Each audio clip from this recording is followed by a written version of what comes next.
I should be live right now. I hope I'm live. Let me check. Let me switch up things here.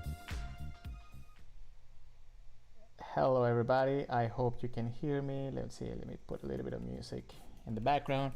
I have a little bit of a different setup. I'll tell you in a second. But welcome to another Kendo tip streaming. My name's Jose. I'm Young Kendo, and today we're gonna be talking Kendo. So don't forget, I normally stream on Sundays at 3:30 p.m. but I'll tell you why I'm doing this today on Saturday. So just give me a second. I'm gonna make sure that everything's working nice and neatly. I'm trying to log in to make sure that the sound is good. Let me just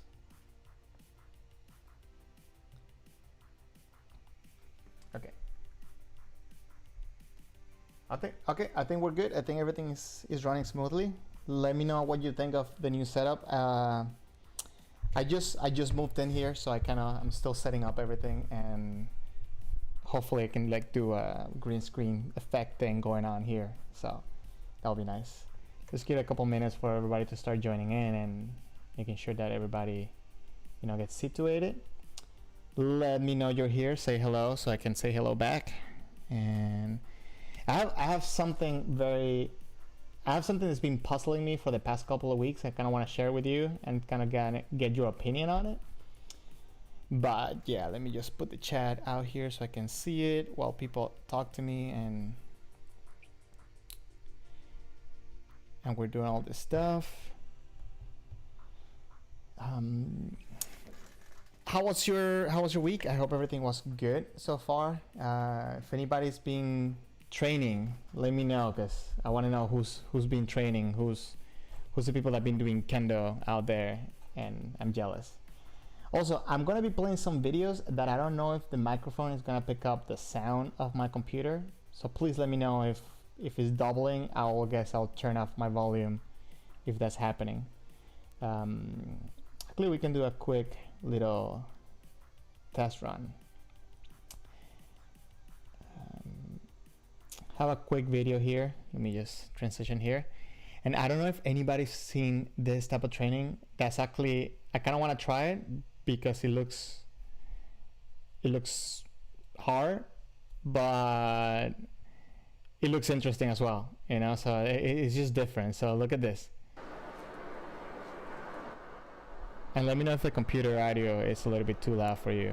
Let me make sure that everything.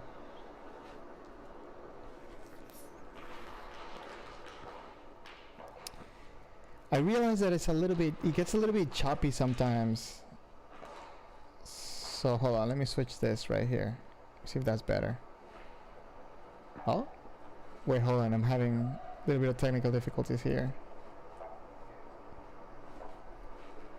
Okay. Why is it not working?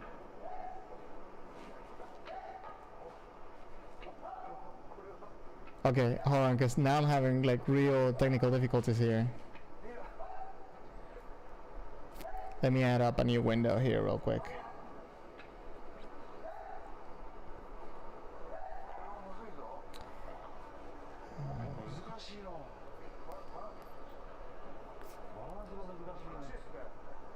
Okay.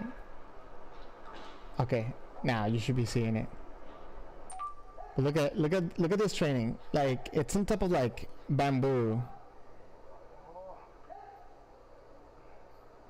So I think it's really good because it definitely lets the body know which part of the foot should be touching the ground, and it's something that I definitely want to try.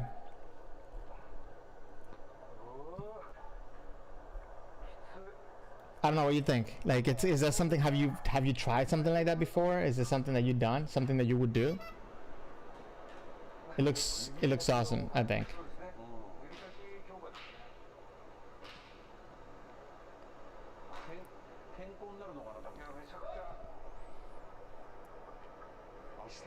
I don't know if you've seen this channel before. I guess I'll put the name of the channel on the chat real quick. It's like Enjoy Kendo Seriously. Yeah. Let me put that in the chat.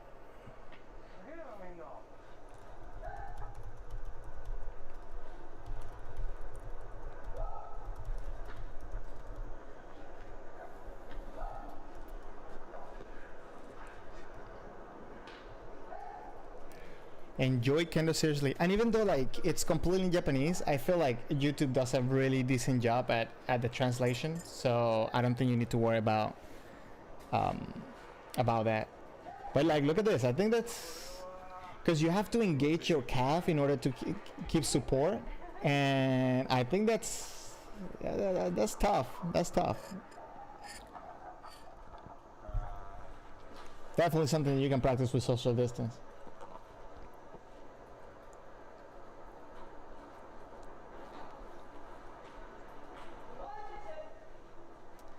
Now, I think that the window that you're watching, like the what's it called, the video that I'm showing you, it might be a little bit kind of like laggy, right?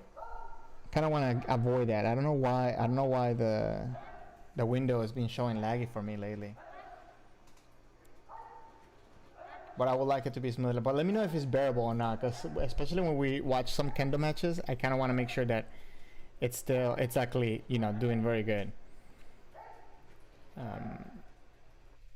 So yeah, let me know in the chat, please, if you think it's like too choppy, and I'll see if I can fix it on the fly and can go with it. But anyways, so yeah, I have a new setup. I am in a new place, so now I have a reliable internet here. So I think I can do the streams from here. I can actually get more comfortable. I don't have all the stuff around me, and I can probably go back there and like do some suburi stuff if I need to show something. So I think that's cool. What do you think? It's at, I mean, I'm a little shinai here anyways. But the cool thing is that the roof or the ceiling, it's like high enough that I can actually use a regular size shinai, which I think it's awesome. That's the best part of this place right now, that I can actually do suburi. And it has like a little space downstairs, like a little gym thing that has like, it's not wooden floor, it's vinyl, so it's pretty hard, but it's good enough to do a little bit of footwork. So I may be able to like record some videos there and stuff. So I'm excited for that. That'll be pretty cool. Yeah. Kind of want to wait a little bit for more people to join in, so I can kick off the main topic of today, and it has to do with sanshin. Or I should say sutemi, but I guess that could be another topic for another day. But anyways, yeah. So I have one main video that I showed before. Is the Hitorigeiko training from the Kanagawa prefecture, and there's one specific point that I kind of want to discuss today and see your feedback and what you think about how it gets done, and maybe like the instruction and some of the feedback that I got from different senseis and different people that I've talked to about this topic. And then the second video that I want to show is just Keiko Shiai actually, and kind of like it's just going to be men, because that's going to be like the main topic for today. So I specifically got a video that it was men ippon video, so we can just maybe like learn some techniques and also, you know, study the point that I kind of want to make today. But yeah, sorry, I got honey on my finger. That's crazy. Anyways, look at my tea here. I'm learning to do a lot of different stuff here with the stream. Again, you know, I'm new with all this, so hopefully it looks smoother and it looks better than it was before. Even though I still get a lot of technical issues right now, it wasn't letting me connect for some reason. I did another stream earlier today with the Venezuelan Federation, and we were doing like some suburi and training, and that was perfect. But right now, when I was trying to log in, like trying to like connect the stream, for some reason it just didn't let me what's it called, plug in my feed into YouTube. So it took forever. Please let me know if you're there. Let me know, send me a message so I know you're here and I can say hello. And you know, I know that you're listening to me and everything's fine. Um, Anyways, mainly there's two ways that I'm doing the whole thing with the videos when I'm gonna be showing them to you. So I'm gonna need your feedback to tell me which one it's better, because I kind of wanna, make sure that you get a good experience with this whole thing. Also, please let me know about the volume between the music, the videos, my microphone, everything, please. Anyways, I told you today I'm doing my stream on Saturday because tomorrow's my mom's birthday, so I don't know how things are going to be time-wise, so I kind of don't want to compromise myself. But I want to see if I squeeze a little bit of something tomorrow with you guys. So I was thinking maybe doing like some suburi together or something like that, but something like not too long. But I don't know. Let me know what you think. And Ken, thank you very much for saying hello. Welcome to the stream. Where are you from, Ken? I think, let me see your picture. Yeah, your picture is like super, oh, it's a lion. Okay. I don't remember if I seen you in the chat before, but thank you for commenting. Thank you for letting me know you are there. But yeah, again, the video that I showed before, it was from Enjoy Kendo. Seriously, I think that's a great channel. Again, I know it's all in Japanese, but you can put the subtitles in English or whatever language you speak, and for English, it's doing a very decent job. So I haven't tried in Spanish, and I don't know what any other language and stuff. Ken, you're from Macau. Okay, cool. That's cool. Awesome. Thank you for watching me all the way from there. Really appreciate it. Okay, so let me see.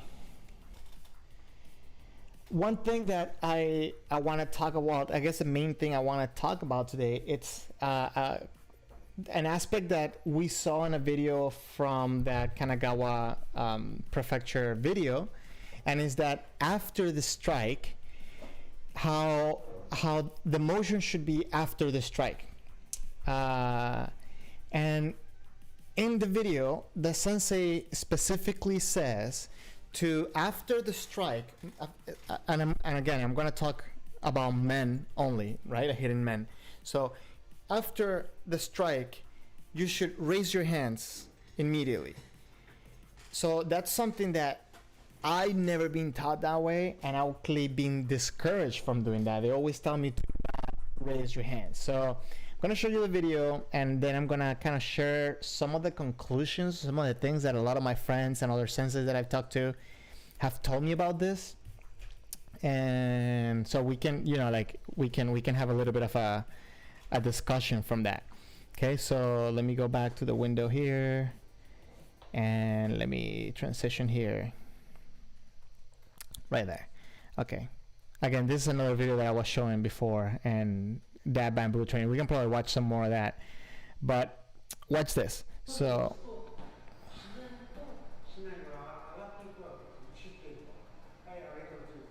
okay, so this is, I think this is a key point on the topic. Listen, when you correctly fudge, sorry. Okay, when you correctly hit the target, the shinai will raise spontaneously, and then they put naturally, right? Which I think it's a key factor on this.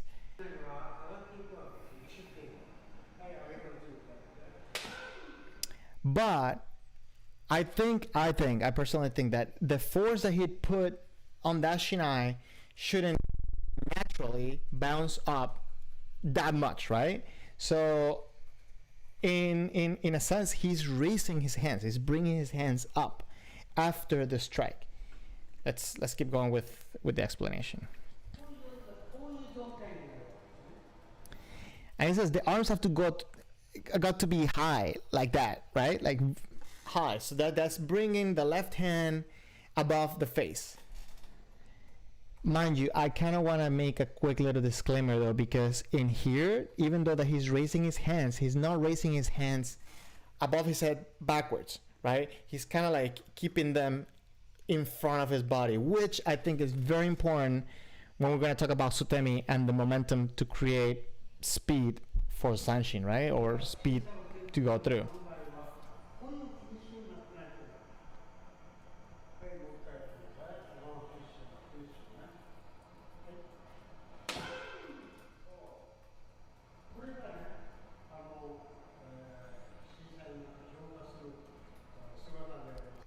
And he says that that form is appreciated by the judges. And again, if you bring your hands up and back, I think what you're gonna do is actually the opposite. You're gonna actually pull your momentum backwards, and that's gonna kind of stop your momentum. And I think the judges will not give an ippon for that.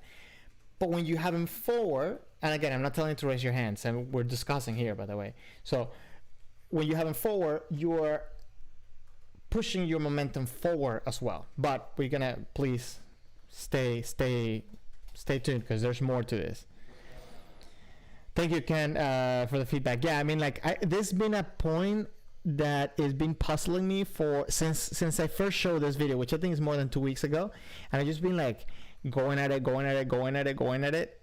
I'm not done with it either. I still have to talk to more people to kind of understand it better, but kind of want to break it down, kind of get everybody's feedback just to see, you know, just put different opinions on it and see where we go with it. I think that will be an interesting thing to discuss. I don't know. Okay.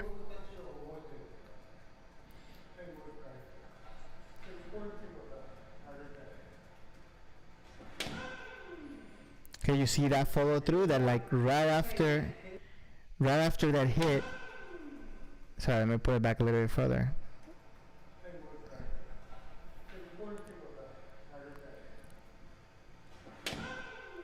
So right after that hit, he is putting the hands up, but the momentum never stops. He is always moving forward. That makes sense?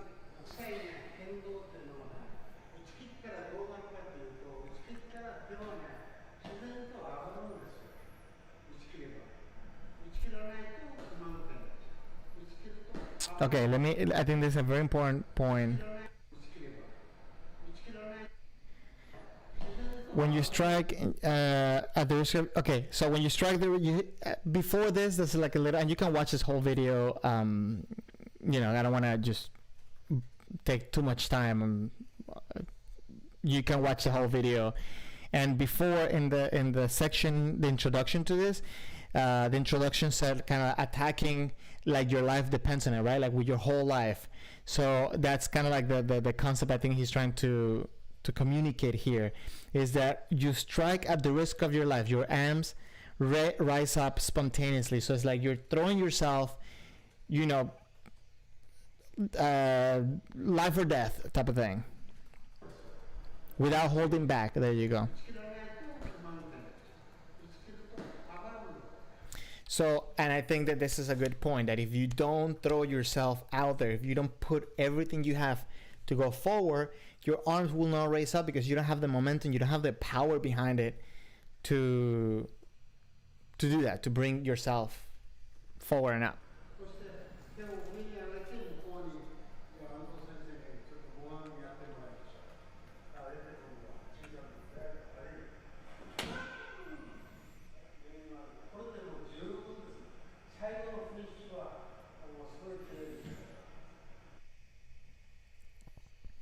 Okay, so that's the main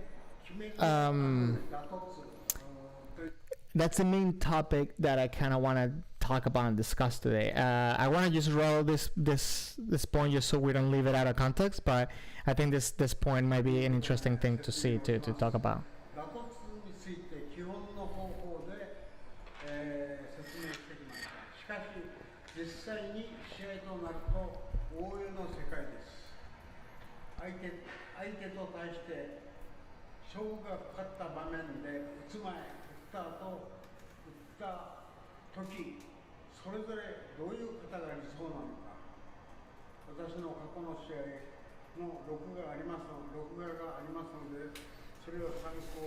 Okay, and obviously he brings a little bit of his experience into a match. So I think this is very interesting how he exposes the point that he's talking about right now. So let me play that real quick.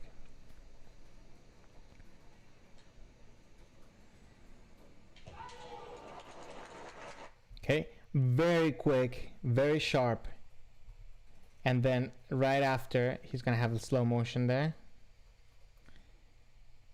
See, he was able to strike and kind of raise his hands, pull the momentum forward after the strike.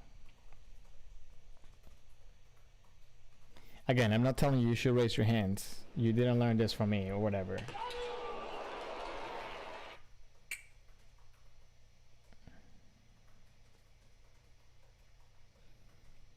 Okay, you see how like he's bringing the hands up and forward.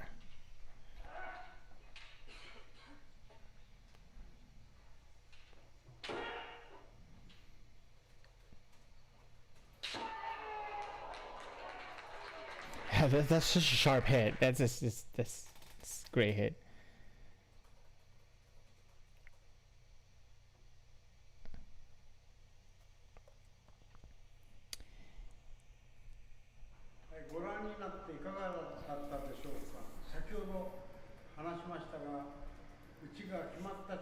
Okay, so I am going to like break down a lot of the things that he's saying, obviously, just to kind of get a clear understanding. And he's saying that his arms are firmly raised up. So because that's something else that I've seen when people are breaking the momentum, when some of the examples that I've seen where people break their momentum is that they hit and then like their hands kind of just go loose, like limp, right? So you need to have presence with them. You need to be firm as you go forward, but not tense, because tense, that means that you won't be able to attack again, and you have to be ready to attack again.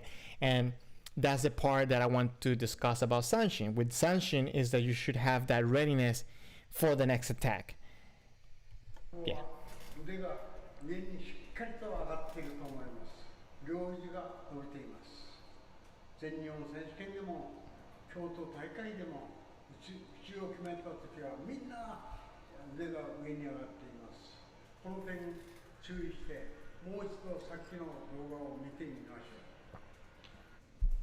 Okay, so he's gonna play him again, and you know you can go watch the video, and I think you will like. But he's just making sure that you understand that, you know, he has his arms firm up and not like loose down on like, you know, on your body or whatever. It's just you want to be firm as you go for it. What do you think? Like, is that a concept that has anybody taught that to you before? Have you learned that? What are your opinion? What are your thoughts on that before we keep going with that? Because I think that's a very, I think it's a sensitive point, because every sensei that have explained my Sanshin with me and stuff, they always tell me to not raise my hands, right? And I think there's a reason for that. And I think also there's a reason why this sensei it's also explaining it like that. But I kind of would like to know your opinion, so please let me know. In the meantime, let me check something real quick here, because if you notice in my stream, in the chat, there should be like a thing, like a bot, that some fun stuff, you could do some fun stuff with it. So I don't know, for some reason it's like not doing anything. It's just, he says he's there, but he's not doing anything. Why is that? Let me log into this thing. Let me see what's good with it.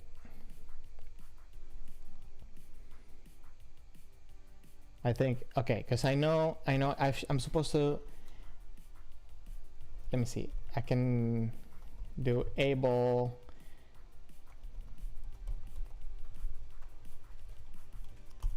okay, so if I do that question, if I do 8-ball and ask a question, he's supposed to answer something funny, right? Okay, he said something. He said don't ask that. All right, whatever that means. And if you would like to know, I think you can do commands. Okay, now he's saying, the able saying you'll have to wait. Okay, Well, thank you for that. Is commands, you write commands with 1 M or 2 M's? Hold on.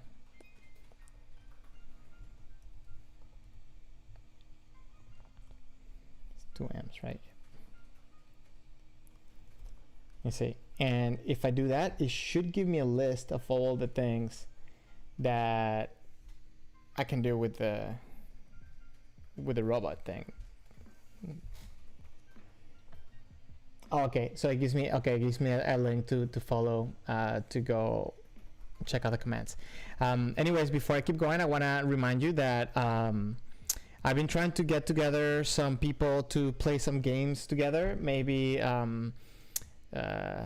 either PlayStation or some mobile game that we can play together and we can just chat around. So if you have any suggestions, if you'd like to do that, you can join Discord. I think I have the Discord set up in the description, but if it's not, I'm gonna share it real quick here in the what's it called,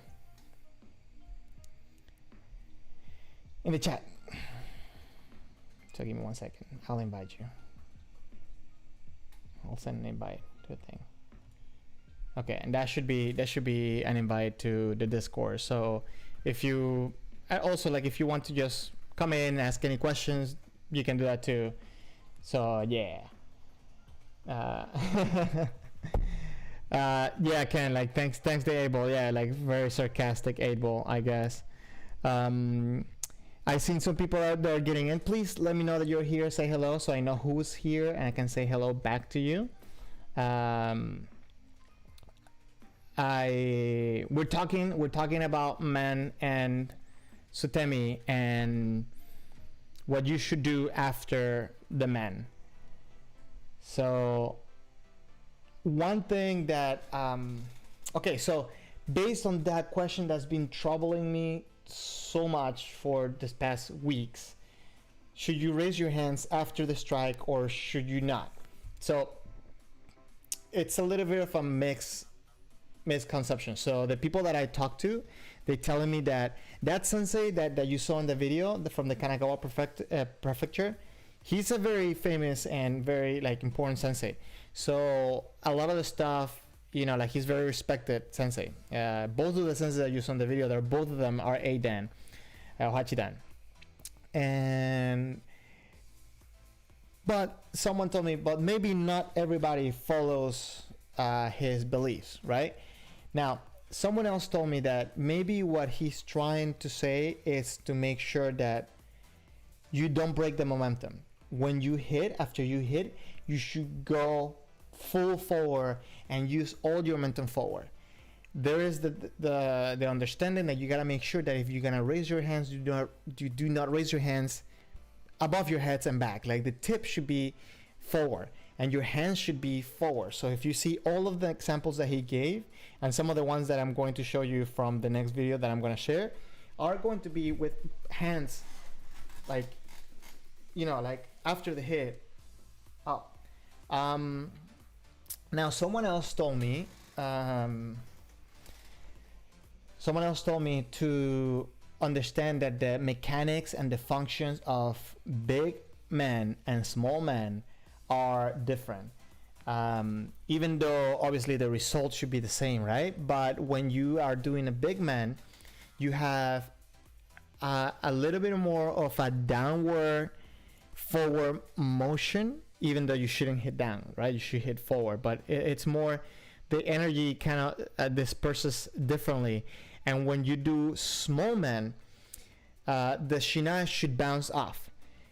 The only reasons why it shouldn't bounce off, it's because you didn't have enough impact on the man, or you're too tense. So maybe you hit and stick to the target, which is wrong, or you didn't hit strong enough and just there was no energy to go up. Because remember, we're not cutting because the shinai doesn't have an edge to cut, right? It's going to bounce off and go up. So you have to be very mindful of that. Now, that being said, in order to keep the momentum, that bounce goes up and you don't want to work against it.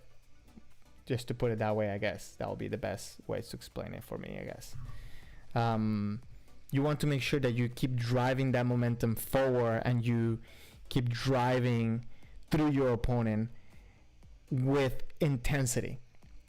And that's where he made the point of making sure that I understood the difference of Sutemi and Sanshin, right? Which that could be a whole video about. But yeah, so if you can, please like share with me, is that something that, does that make sense to you? Or how do you do it? Do you, okay, so hold on, let me say this. After, so normally the bounce of the shinai and the raising of the tip should be mostly on the small waza. So yeah, like tell me, like how do you see it? How do you feel that it goes for you? What you've been taught, and what is your experience? How do you see people doing it? So I want to make sure that the video player for me is going to be smooth. So let me do a quick little test with the other video just to make sure that we're running smooth before I keep going with the video. So let me just switch this for a second. Oh wait, not this one, this one right here, and let me see, how does it play? Let me see. Okay, wait, this is slow motion, so you won't be able to see it anyways. Let me just stop this video for now and let me show this video, which I think this training is crazy. So let's see, how does, okay, that's running kind of smoothly, right?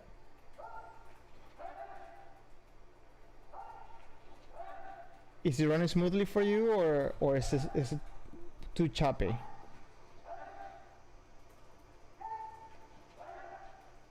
Let me see, because I still haven't, it takes time. Oh wait, okay, it takes time for me to render. Okay, I think that's fine. I think that's fine, right?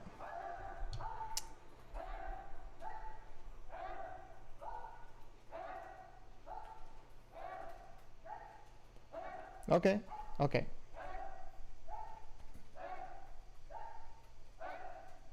Yeah, I don't know what's going on with this software. It's so confused sometimes, and if I move something and then come back, like things stop working and they start working again, it's like it's crazy. So I'm sorry if this being kind of whack. Well, mainly from this video, all I wanted to show was that training with the bamboo, which I think is nuts. I mean, like, look at this. I also seen that the All Japan Federation, they posted a video of a kid doing it with blocks. It was like a 2x4, like a blocks of wood. But look, I think you're standing on that.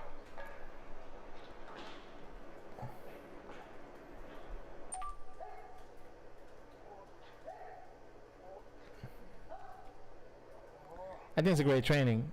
I don't know. I need bamboo or some type of wood block in order to do that.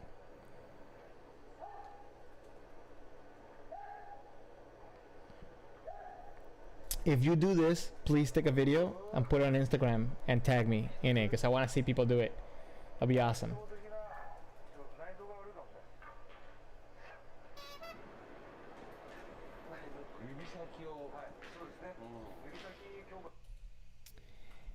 So yeah, please, if you do this, please tag me, and I want to see people do that. That'll be awesome. Ken, you said that you noticed that some of your mates, whenever, if they were small, they usually raise their hands up to do this action. And that's interesting, because I think that, yes, I think that the smaller the person is, and I think it also has a function to do it. You want to make sure that you get out of the way of your opponent, especially in Shiai and testing, right? You want to get out of the way of your opponent.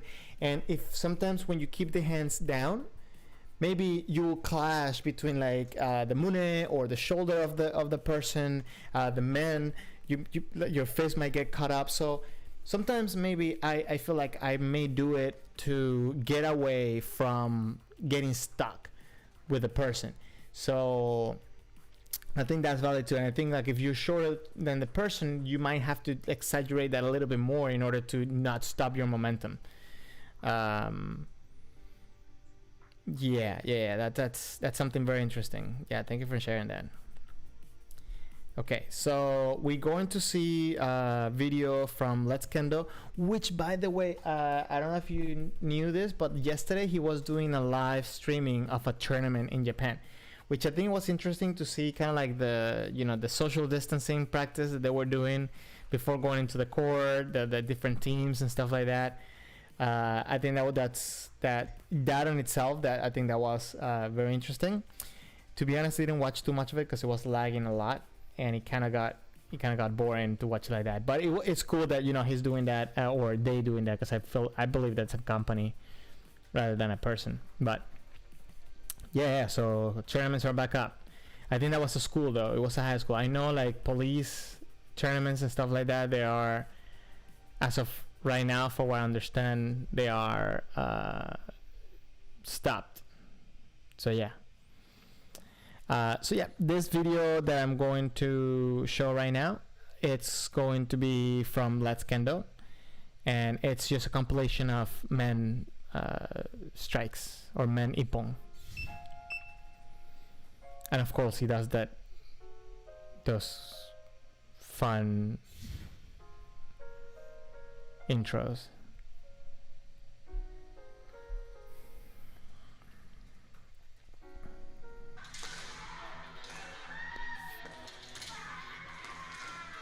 Okay, I think that man was not it.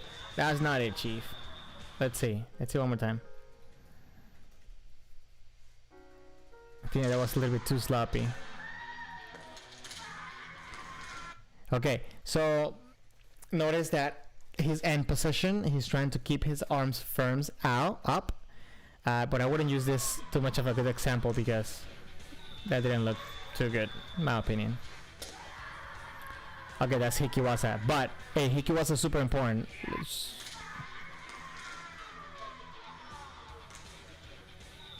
Let's see. Okay, so I always try to study Hikiwasa because I feel like I don't do enough Hikiwasa, and I don't think a lot of people do enough Hikiwasa. So you should do more Hikiwasa. So we study Hikiwasa.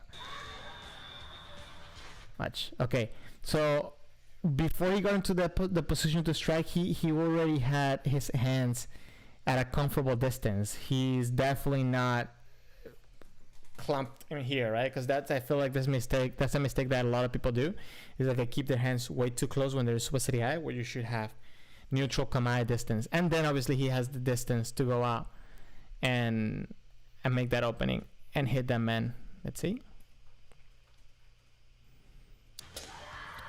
Yeah, that's nice. That's nice. Okay, again, so he hit the man right there, and he went with his hands up and out. See now, but this is the thing that I think that's wrong. Even though I understand that he's putting all out, and maybe he's exaggerating that raises the hands, I think at this point that's not right, because I don't think it's really helping him and the momentum. Watch.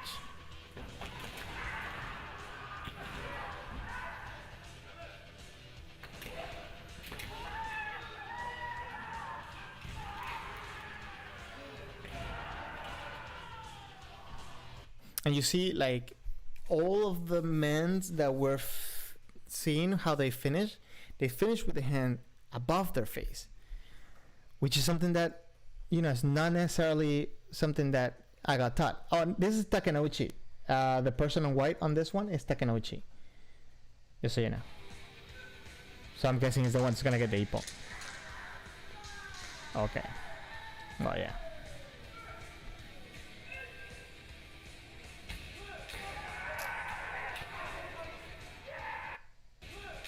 Okay, and you see again. Oh, and that was Takenouchi's ippon again.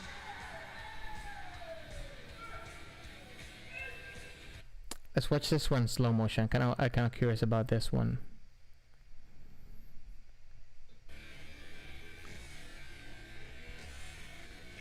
Okay.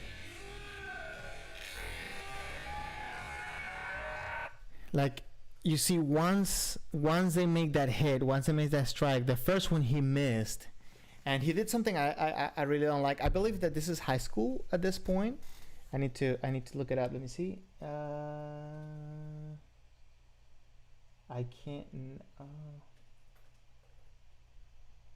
says Kendo Original, but it doesn't say 2018. Yeah, it doesn't say what competition. Or maybe I'm not reading it. I'm not understanding the kanji. But I think that this may be like college competition.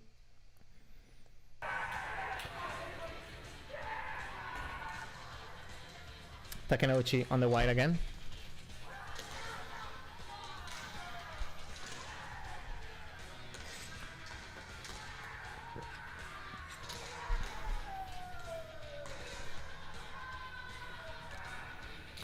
Okay, hold on. Let's watch that one more time.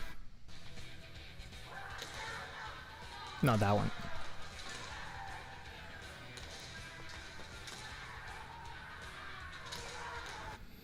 Then you see like that pushing forward of the hand. And let me ask you a quick question. Let me ask you a quick question here between us. What do you think of Takenouchi's Kendo lately? I personally am like, I mean, if you watch my streams, if you watch my videos, you know that Kumitomo for me is like number one, and on his Kendo, his style of Kendo. And then you also have, I also like Maeda, Tsuchitani, and I don't know, it's just like that type of Kendo. For me, it looks so much nicer and so much in control. But I want to know your thoughts. Like, what do you think? What do you think of their Kendo, especially lately? Because I feel like when Takenouchi won the All Japan, he kind of like boomed. Everybody was like talking about Takenouchi, you know, like one of the youngest winners, and you know, blah blah blah, and which is cool. But I don't know. I'm not saying he has bad Kendo though. Don't go there. Anyways, let's go back to studying men.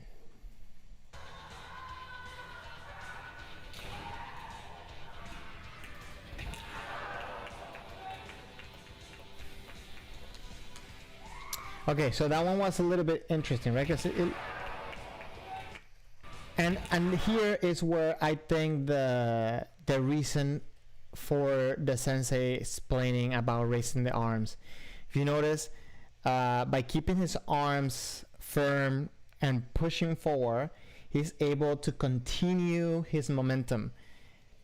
I feel that if he would have tried to keep the hands forward, maybe his hands would have made contact with the opponent and pushed them back and not make him able to go push his body forward. And I think that's the main reason why that sensei is saying to do that.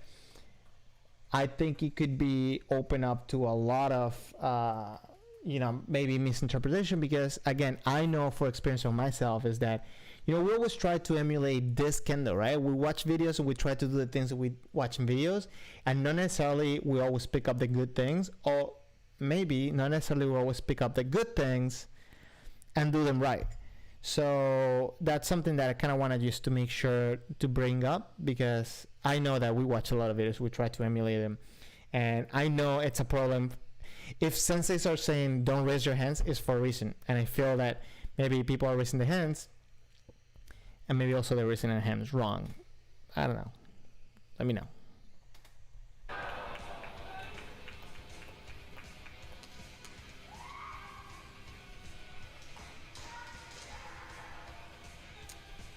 Okay, right there, it's like a perfect example of like go and hit the man. Let's watch this one in a little bit slower motion, right? He hit the man firmly, and the shinai because he hit with strength, the shinai bounced off, and he's not fighting the shinai down. He's kind of like helping the shinai continue the momentum and helping his body continue the momentum by pushing forward.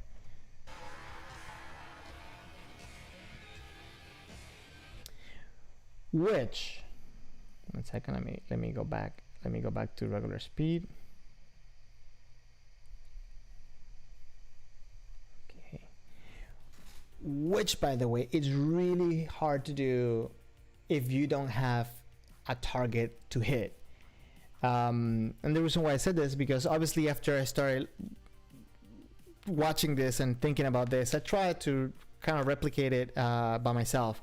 And obviously I don't have anybody to practice with, so I've been what I did is like I just went to the gym and tried to hit and move at the same time, and it's harder. It's because especially if you do a big wasa, right, and you try to bring the shinai up, you literally feel like you're stopping your cut and pulling up, so it kind of cuts your momentum. But when you do small waza, I think it naturally goes up, even though that when you don't hit somebody, it doesn't go up as much as that win, because you hit and you see, like I try to stretch out. Oh.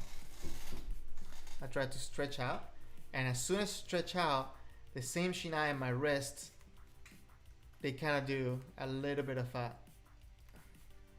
right? So I think that what they're doing is that they're hitting and making sure that, you see, it's like they hit, and then the shinai kind of goes on this direction. And of course, if someone's going to be in the way, they might try to like raise up a little bit, maybe to get out of the way.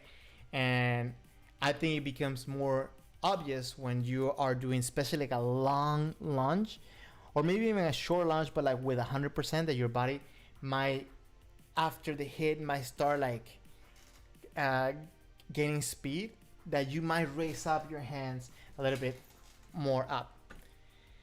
I don't know. I think that would be a good thing to maybe, like, if people can share, if you can share some of your videos of striking men. I think that would be awesome, just to see how different people everywhere might be doing it, because I think it's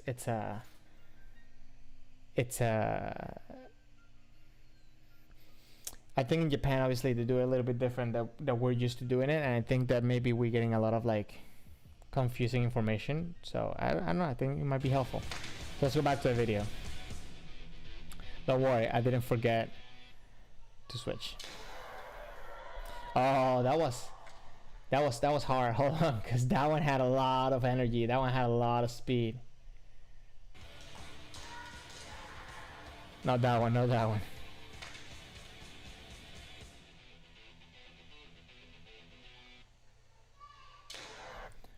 Like you see how much power that one had? Hey, look at that.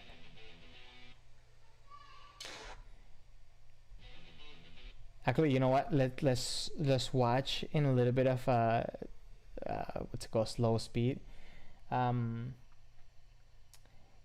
okay, Ken, you said that when you raise your arms up, you can see the opponent's attack. Yeah, and I think that's definitely an advantage especially when you're doing Jordan, right? But at this point, when after, like, because I'm talking about literally the moment right after the impact of the man, right? At this point, your opponent shouldn't be able to attack. Like, you should be closing in the distance and coming in with your body and run him up. Well, actually, you don't want to run him up. You want to kind of go a little bit to the side out, so that way you get a good follow through. But you want to make sure that you don't stop. So if he gets in your way, you're running through, or at least trying to. But let's see this here in slow speed.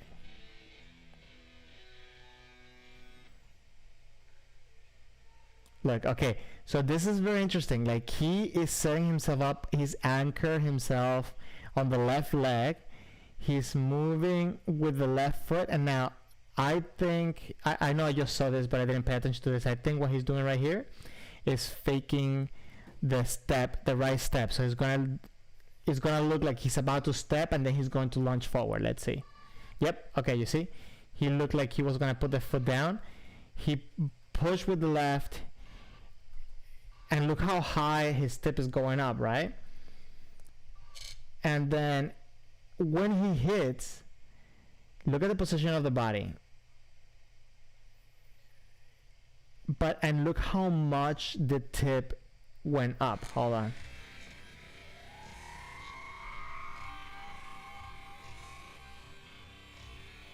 Oh wait, because I think I went too far back.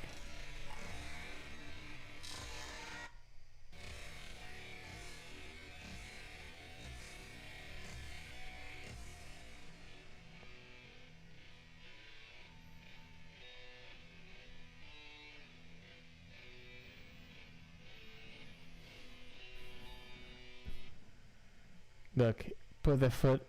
He's gonna look like he's stepping, and then look, a little bit of a bend on the left leg. Push with the hip forward. Now, because he's doing that reach, he's leaning with his body, catching himself with the right foot. The sword hits, and look how much the sword went up. That's the main thing. It's like he's not interfering with the momentum of the sword. Now, in this point, which I think is the most important point, is like, look, his left hand, it's aligned with his left foot, making the line of power straight. So whenever he's gonna push with the left foot, I feel like all the muscles are gonna be able to engage to keep him going forward. And like you see a little bit,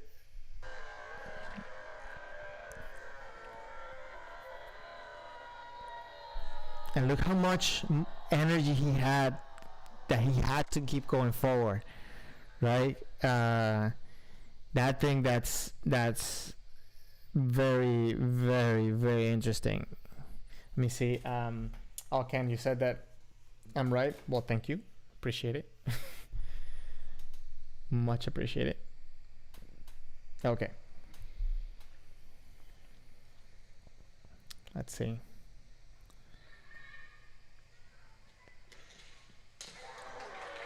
Again, and you can hear how much power it has based on how it sounds.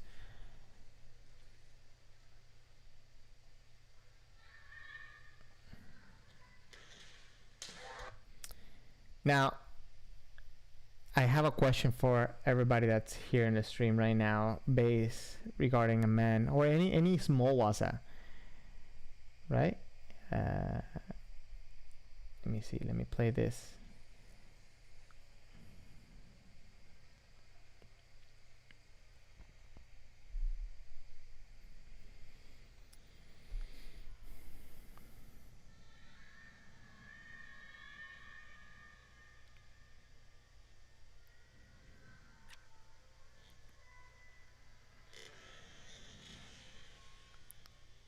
Okay, and this I have a question for everybody in the stream.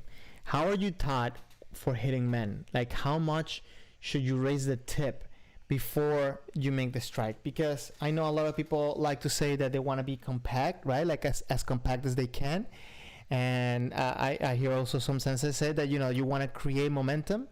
And obviously there's other sensei that say, okay, well, it depends on the case, right? You can learn both. But what's your preferred way? Is it to raise up the tip and create momentum, or you want to just be small and compact? And what are some of the benefits you see from each of them? I think that's very, very important. Let me see. I want to make sure that you could see me. And so again, if you wrist raise up, you have a lot of momentum. You have a lot more force. But if you're small, you have a little bit, I guess, it's more compact, but it could also be faster, right? For me, again, it's kind of like I try to keep it very like depending on the scenario, depending on the case. But what I want to do is I want to make sure that I try to do the bigger one because I feel that I have more power. And if someone is coming with that, and you know what, I'm gonna get to Shinai's. Give me 1 second real quick.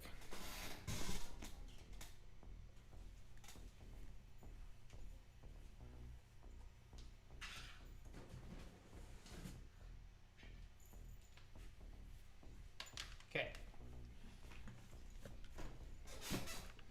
I personally think that if someone's coming with a Shinai, like very compact out this way, and somebody's coming in with power, you're gonna be able to hit down and get the Shinai out of the way, and almost kind of like doing a Kiryotoshi type of motion, right? But granted, if you are too late, if you're not anticipating your opponent, you're gonna get hit. So you also have to figure out with your opponent which is going to be the best technique. But tell me, which one you prefer? You prefer to do like small and compact, or you want to make a little bit bigger but with power? Let me know which one you prefer. Anyways, let's switch up back to our video. There's a quick little annotation I wanted to just put in your head. Oh, there. So I think it's interesting. Let me know, how's the video for you? Like, is everything running smooth, or is it too choppy? Is it uncomfortable? Please let me know.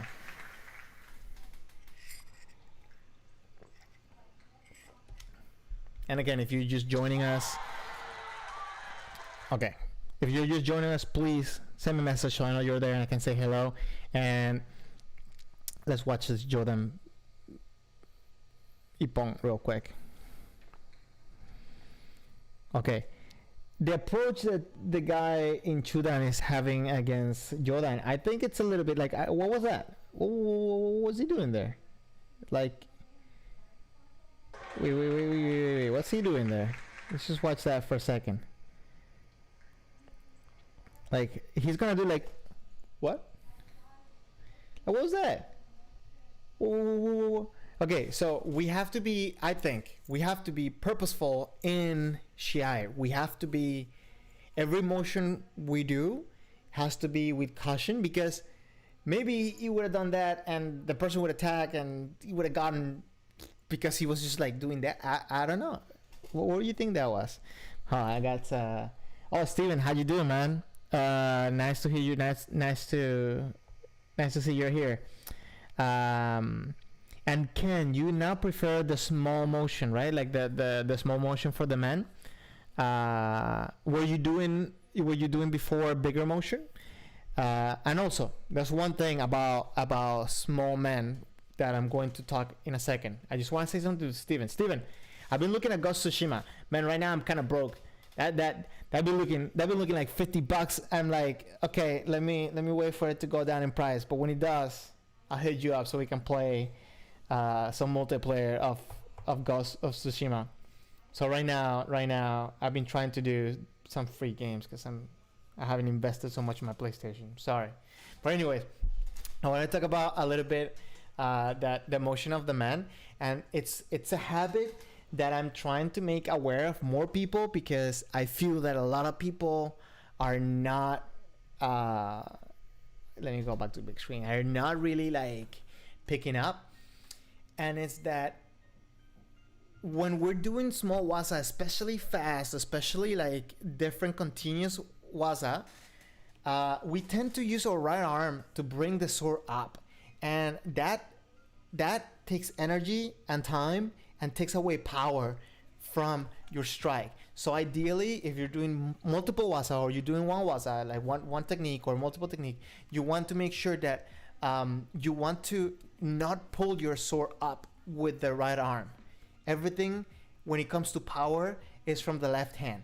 The right arm directs and stops, but power comes from the left hand. And let me see, if you see it on sale, you let me know. Please let me know. And hey, let me know, are you guys back practicing? Well, I guess now everything's closing back up, but I was wondering if in California you guys were doing practice again. I'm missing practice so much.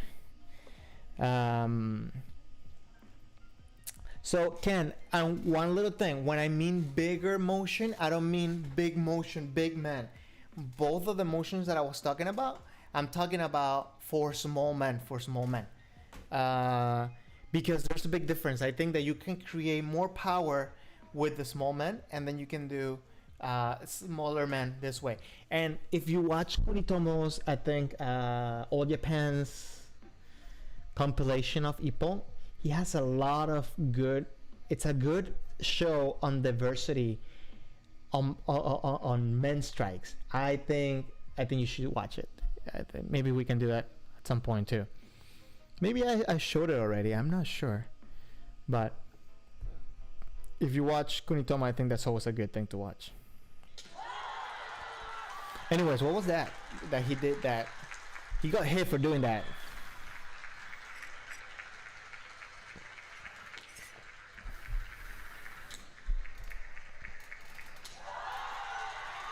Okay.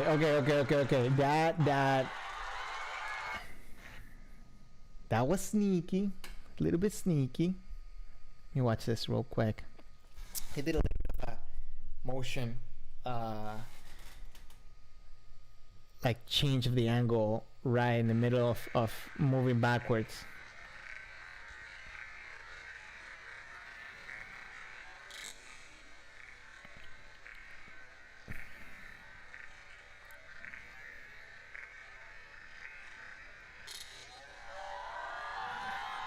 You seen that? It's kind of like up.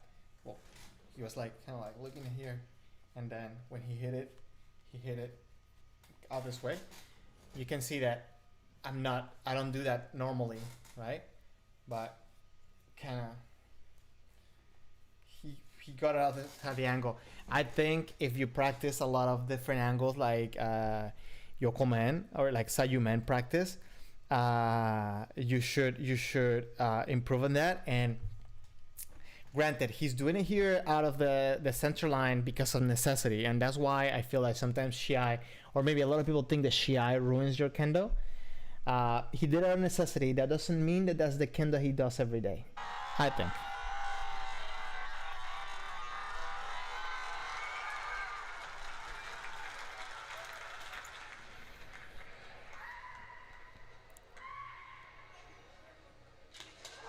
Oh, look at that. Okay, hold on. That was good.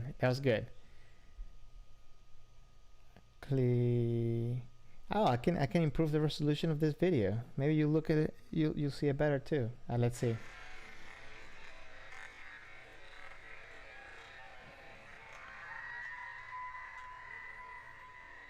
He's gonna go around the shinai to hit the man.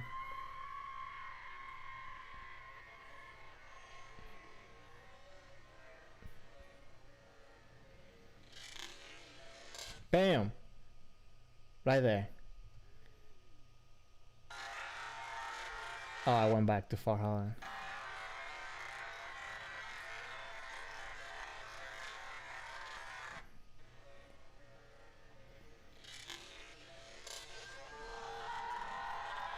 And again, all of this was as after the man is racing up.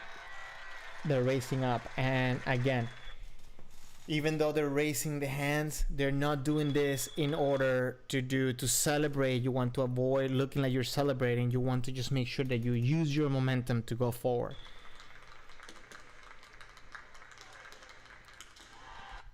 You see, and main thing is that they're avoiding getting on the way of the shinai, or fighting against the force of the shinai. If I were to do, I recorded myself. I don't know if I put it on the computer, but I recorded myself doing this by myself, and it's not as pronounced as you can see it here, because when you're hitting something and you have power behind it, that shinai is gonna go up. It's gonna flare up.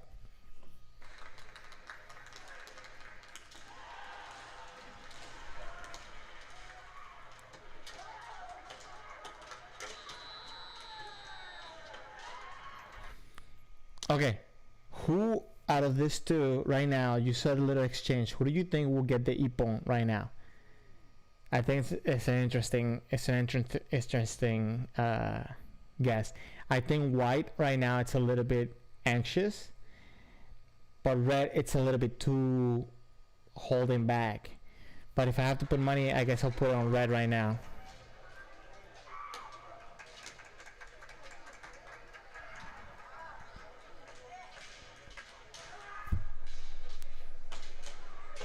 Oh, okay. Sorry, I need to. Again, I'm telling you, we should make this a game. We should figure out a way to make it into a game. And let me tell you why. I feel that after that exchange where white came in forward, maybe red would have woken up a little bit, understanding he was being a little bit too cautious, and then by doing that, he changed the timing on white and took the ippon. Okay. Oh, can you put white? You got the wrong one. I'm sorry, my man.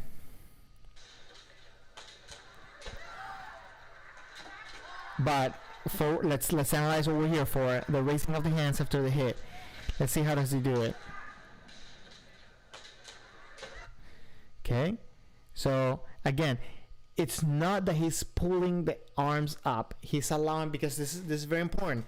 If you're going to try to replicate this, I want to make sure that you understand the concept of it, because I know I can't stop if you're going to try to replicate, of course. And I know you're watching successful players raise their hands, but you shouldn't be looking at it as a raising of the hands. He is driving forward, not fighting the bounce of the shinai.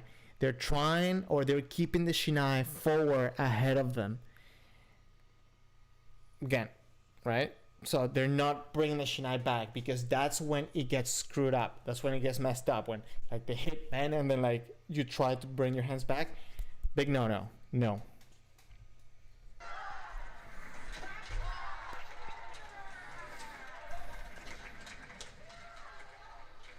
Okay, let's watch this one, because this was not a successful hit, but look what happened. So let's watch red, which is on the left side right now. Let's watch what happens here. Look how he misses the strike. Okay, he misses the strike, right? But look how, as soon as the what I was saying, right? When you do it on, when you're hitting the air, there's a natural flex back, because I guess your wrists and your tenouchi, he's not fighting it. He's not trying to keep the hands down here. He's just allowing the hands to kind of follow the direction that the shinai wants to go. Let me see, Steven. Hopefully next year we can practice. California increased the restrictions, so no kendo. Yeah, I need to get back on doing some suburi practice though. Oh, so you guys are doing sumzuburi? That's cool. I kind of wanted to see if we do something like together. I was thinking that maybe tomorrow I can do like a little bit of a suburi together. But normally when you guys do sumzuburis, how long does it go for? Is it like they do like half an hour, 15 minutes, 20 minutes? And I don't know. Just tell me, let me know. I would like to know. This thing's okay. This one right here, it's like dancing on me. I need to fix it. I just moved again here, so for everybody that came in late, new setup, because I just moved. I have reliable internet at my house now. It wasn't my service. It was literally, I mean, it was my service, but it was not the service that I had. It was just like the wiring of the building or whatever. But now I have a reliable internet, so I can do more stuff. Hopefully you enjoyed this, and I'll be working it so it looks better. If you have any suggestions, please let me know.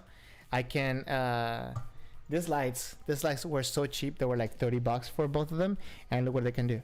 I can do like red lights or green lights, which I guess I don't need green lights, blue light, and just regular white light. So I don't know, I just wanted to flex on that, I guess, because I found those and those were super cool. And we keep going with the video. Oh, so okay, so Steven, you were saying 30 minutes. Okay, that's cool. That's cool. Only reason I ask is because I kind of I wanna learn a little bit more myself, because I've been doing some classes with the people from my country, from Venezuela, and I just wanted to, just to see what the standard is and see if I'm doing it's okay or it's too much or too little. Let me see. Oh, Ken, thank you. Yeah, they're super cool. I really enjoy it. I'm really happy with them.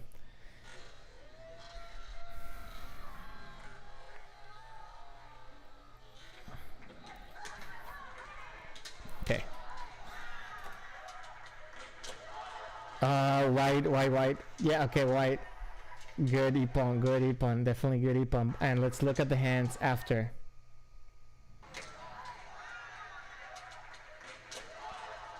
Now, I'm going to tell you, because obviously I want to use these videos as more of a learning opportunity than just watching the hands go up, right? Because, you can do it on your own too. But look at this Ippon. Normally, this is something I think I see a lot of people, even myself, try to emulate. But it's something that I think is very risky. It's very risky when you're fighting against an experienced player, because you can get hit as you go for it. Look, he's gonna go under the sword, but he's gonna dip his sword a lot.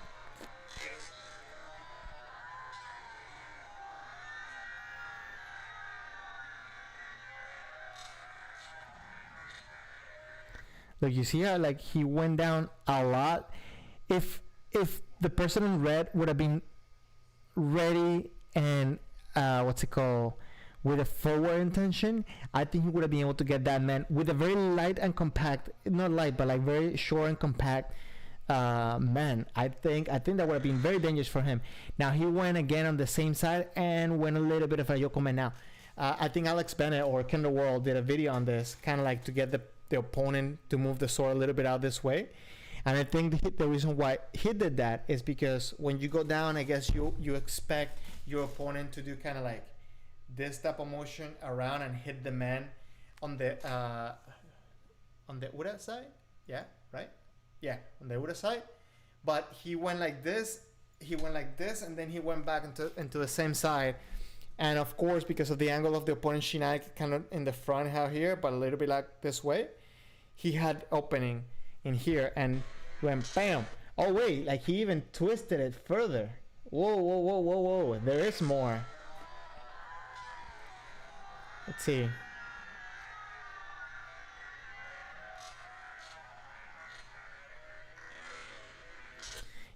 He went all kind of crazy on this. He went down left, back to center. He angled past the shinai to hit on the right side of the opponent. Sorry, I'm drowning. That was nuts. That was crazy. And yeah, thank you, Katie. I know Steven, you said no problem, so thank you. And Kendo got a charisma. Yeah, and that's another thing. I don't know if you guys are familiar with what's called the halo effect. And the halo, the little angel effect. And that's a phenomenon in psychology where people tend to favor somebody that they look up to. So you see this a lot in Kendo you have someone that's very famous player or someone that's known to do well. So the judges kind of already looking at him or her already with favor, even though they're not trying to do it. So I think you see that a lot in Kendo, which I think is a normal fact of psychology. But in order to fight that, you should have your uniform being pristine whenever you go compete. You always should look confident. You should always look straight, look big, intimidating, good ki. All those aspects should be on point, especially when you find someone that the judges are already looking up to. You know what I'm saying?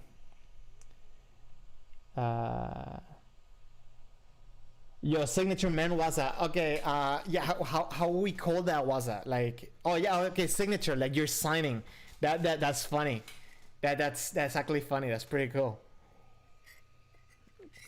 Like my man drew his signature on that guy's, like the Zorro, but this guy's probably signature was like, I don't know. He did his whole name instead of just the Zorro. He went like with the whole name. That's hilarious. Yeah, at some point.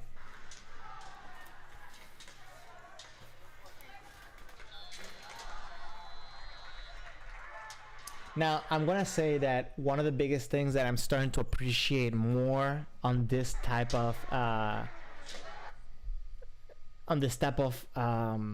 aspect that we're talking about, this whole thing of what you do right after you hit, is I'm starting to appreciate more the smoothness after the strike. So you see the footwork is smooth. It just goes and it's like on point. Hey, do me a favor, somebody can look at this because I'm having a little bit of a weird thing, but is the sound in sync with what I'm saying, or is it like off? Yeah, please let me know, because I feel like the sound might be a little bit earlier than the video. I appreciate it. Thank you.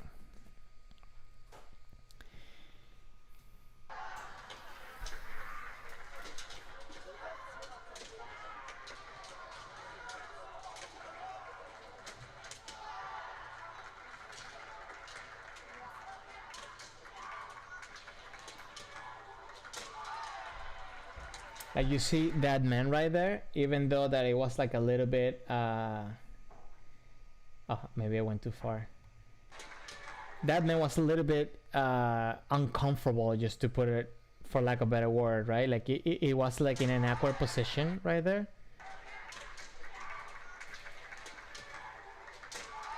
He went out so smoothly.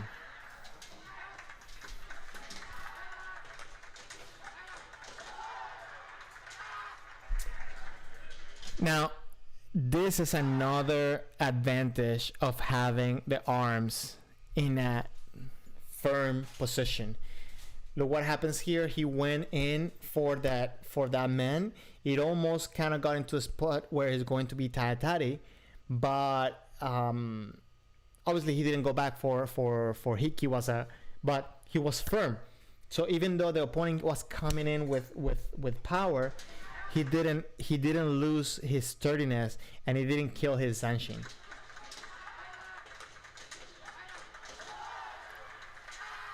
And you see he was firm after the strike. Thank you, Steven. Thank you. Thank you, Ken.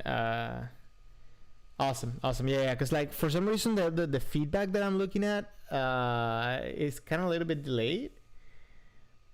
So I was afraid that the sound was getting delayed to you as well. So it kind of looked like I'm talking first and then the sound was coming out. But awesome. Thank you.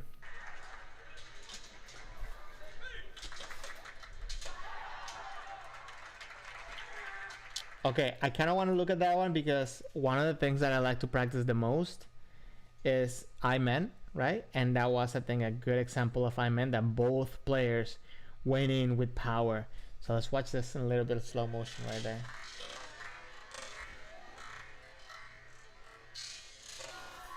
Okay, I think Red got it mostly because he was already in a position to hit that man. Hold on, I went back too far.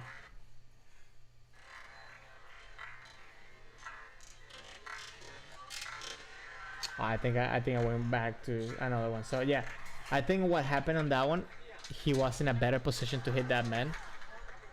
Oh, that was good.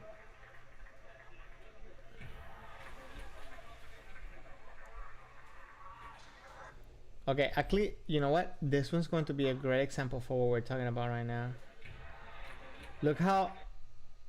Okay, look what happened here. Like, the person on the white, he was kind of breaking down his momentum. So he had like a sharp stop.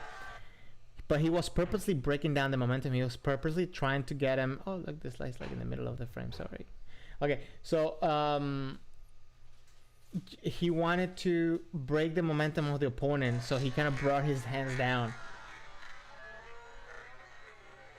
Hold on, it's the one after this one.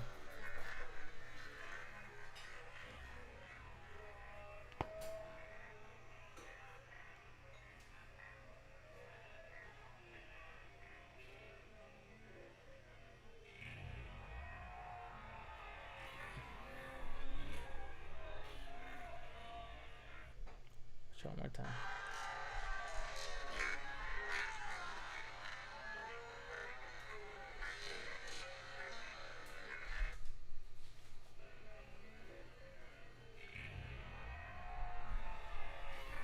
And I think the key for this is that right arm to go forward and to be pushing for. Oh, look at the face of the guy in the back, on the back right. It's like, because he was like so impressed, I guess.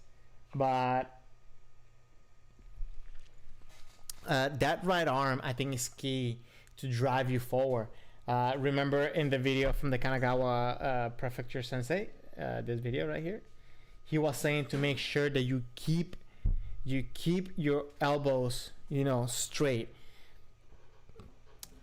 Be careful though not to lock your elbows, because I think that this is dangerous. To have them like that. You want to make sure you're straight to go forward. You know what? Who I haven't seen today in the chat? I haven't seen Aisha in the chat. Where's she at? Yes, and say hello. What's going on? Whoa. I hit the wrong button. My bad. Sorry. Okay, let's keep going. Regular speed.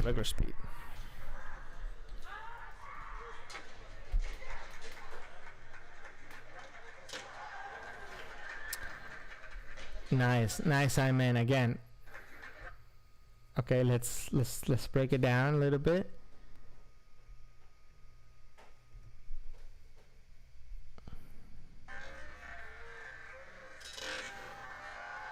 Okay, in here, I think Red was trying to sell the point, even though, it was a little bit flaky, I guess, for lack of a better word, and he's just pushing, right? But Red, he had so much momentum, and he brought in the arms with him.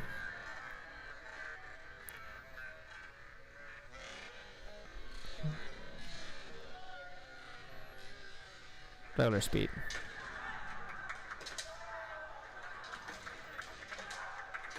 Oh,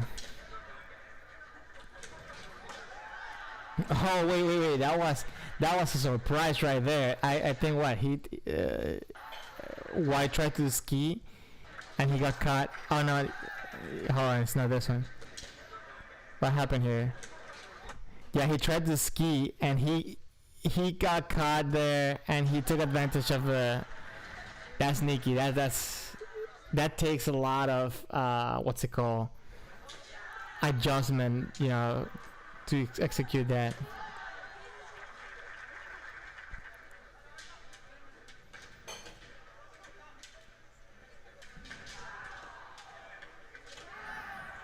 That's awesome.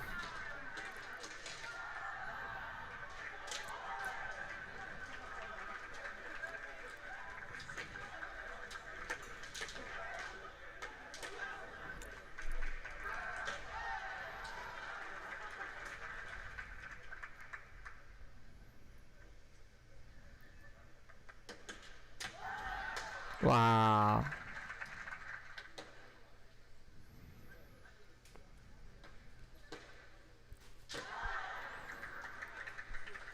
So, listen, the reason why I wanted to do a video with men strikes today is because this whole thing, this whole topic that we're talking about, right? Like the whole thing with the raising of the hands after the strike stuff. This is happening on the men. I think the things that we're doing for striking after the men for kote and do are different, and ski, specifically for ski, right? There's one thing that I wouldn't want to go without just sharing, and is the fact that hold on, let me find a link. Let me find a link that I got for a George McCall article. And if you don't know George McCall, he is the writer of Kenshi 24/7, and he is an amazing English resource that you can go and you know, and investigate. So this article specifically, I'm gonna open it up in a different window. Give me 1 second. Okay. And listen, like, this is one of the things that I kind of like to break down and analyze a lot before I come to you and say, okay, like, share it. So I haven't done the whole thing, the whole article.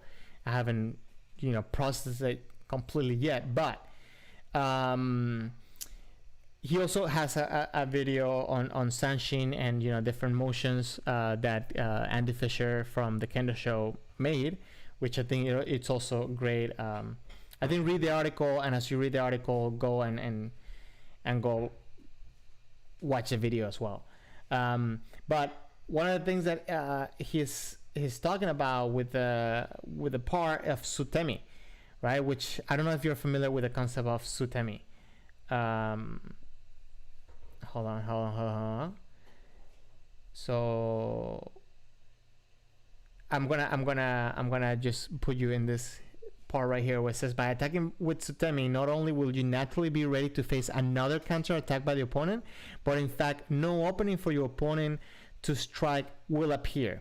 So how do I think, again, because a lot of this stuff is me thinking about this stuff, how do I think that this relates to back to what we're talking about with the raising of the hands, is because if you notice, they're trying, when you're coming in for that man, they're bringing in their body with so much power to keep going forward and to bring the whole body attacking with nothing left behind, that it becomes impossible for an opponent to attack you. So one of the only times where in the videos that I just showed that you could see that maybe there could be an opening is when the person hits the man from very far away and the other person is kind of already in a motion to do like a degote, like on the side. But let's be honest, that sword is kind of like already like right there. So in order to like avoiding that hit is crazy, it's nuts. So I think that we as practitioners of Kendo, especially outside of Japan, we need to practice different ways to improve our chances that we're not going to get hit and that we're going to have a good follow through, and different things that we can do in order to attack with sutemi. So I think that I'm going to put the link up in the chat here. Anybody that would like, you can go on and read it. I think you should go check it out, give it a read. I know George Mako has a lot of content, I think, and I think he should do a better job at organizing it. I'm not saying that he should do a better job at organizing it. I think that he should find some software that's gonna keep it a little bit better for all of us to find, because it's a lot, and he has a lot of good content in there that's very interesting. Let me see. Hold on. Okay, let's go back to the video, and then after this, like, maybe we'll watch a few minutes, but I kind of wanted to do a little bit of a short match, just to see how people, when they miss, what happens and some of the stuff, right?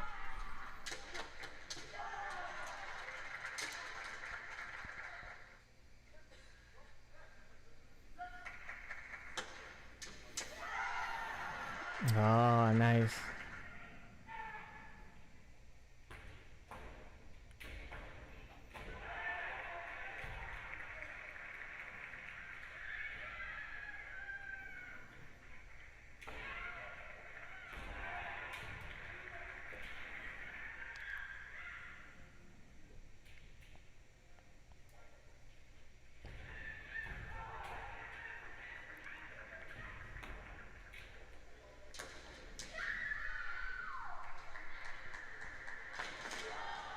Oh, wait, hold on.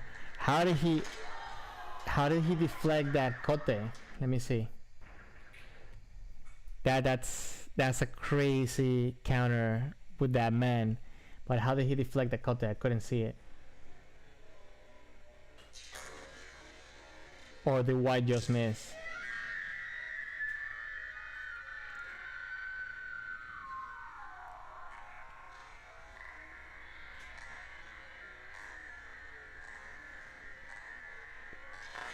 Oh yeah, he kind of and this is something, and maybe there's another stream that I can do, or maybe even a video about it. Is that it almost looked like he was trying to do kind of like a suriage, but I'm talking red. Red was trying to do suriage, and maybe white was trying to do more that like Niran was that, right? He was trying to probably do kote men. But then red kind of adjusted the position of the shinai and then made the distance for the men. Let's watch it one more time real quick here.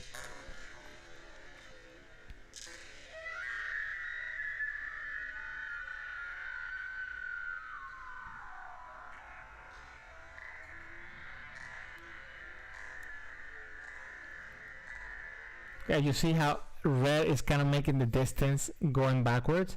White is hitting that kote. Oh, okay. He hit the kote, but he tried to go too far back for that man. If he would have gone like maybe kote man like straight forward, maybe would have been a little bit of a better idea. But look, red is going backwards, and he hits the man at Yoko man, and of course white kind of like changes his mind and tries to cover, but it was too late, and red just gets out of the way. I'm telling you, like watching videos like this, it just that's what it reminds me. Like, it's so much to learn for kendo. It's like so much to learn. It's like so crazy. Anyways, let's go back to regular speed. Okay, so I wanted to do a normal match. It's just going away from just Ippon specifically, because I want to see how the different kenshis they manage when they miss, right? Because you know, like a lot of times we attack in the middle of a match and we miss. But I kind of want to give you the opportunity to choose who we want to watch. So if you have a name of a player that you like and you want me to find that player, let me know and I'll look it up. So yeah, leave it there in the messages, and I'll look up who will watch next. And if you don't, I guess I'll choose something, but we'll keep watching here for a little bit while you write me a suggestion. Jordan player.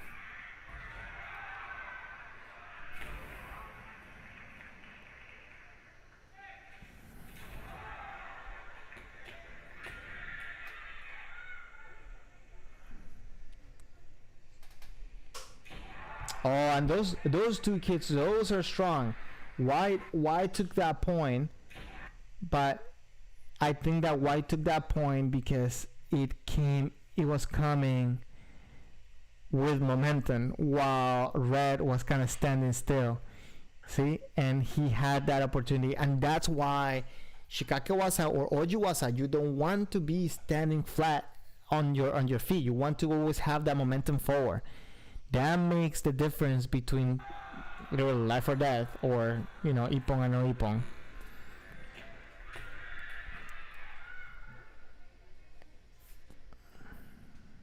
Look, you see, kind of White was putting pressure, and Red, instead of like going back, and then like changing the timing forward, he kind of came back on it, and he fell flat, and then he reacted to the opponent.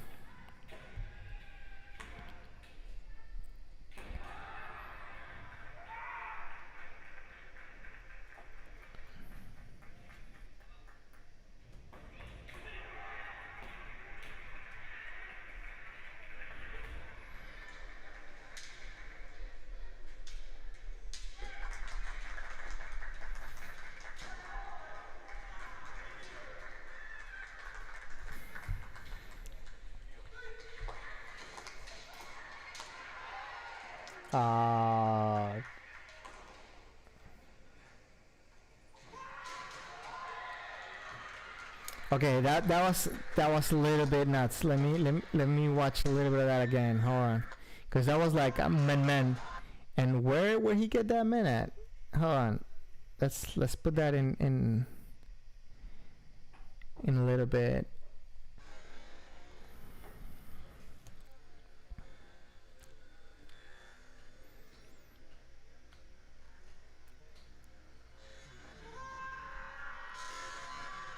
Oh, I think he hit him men both of them.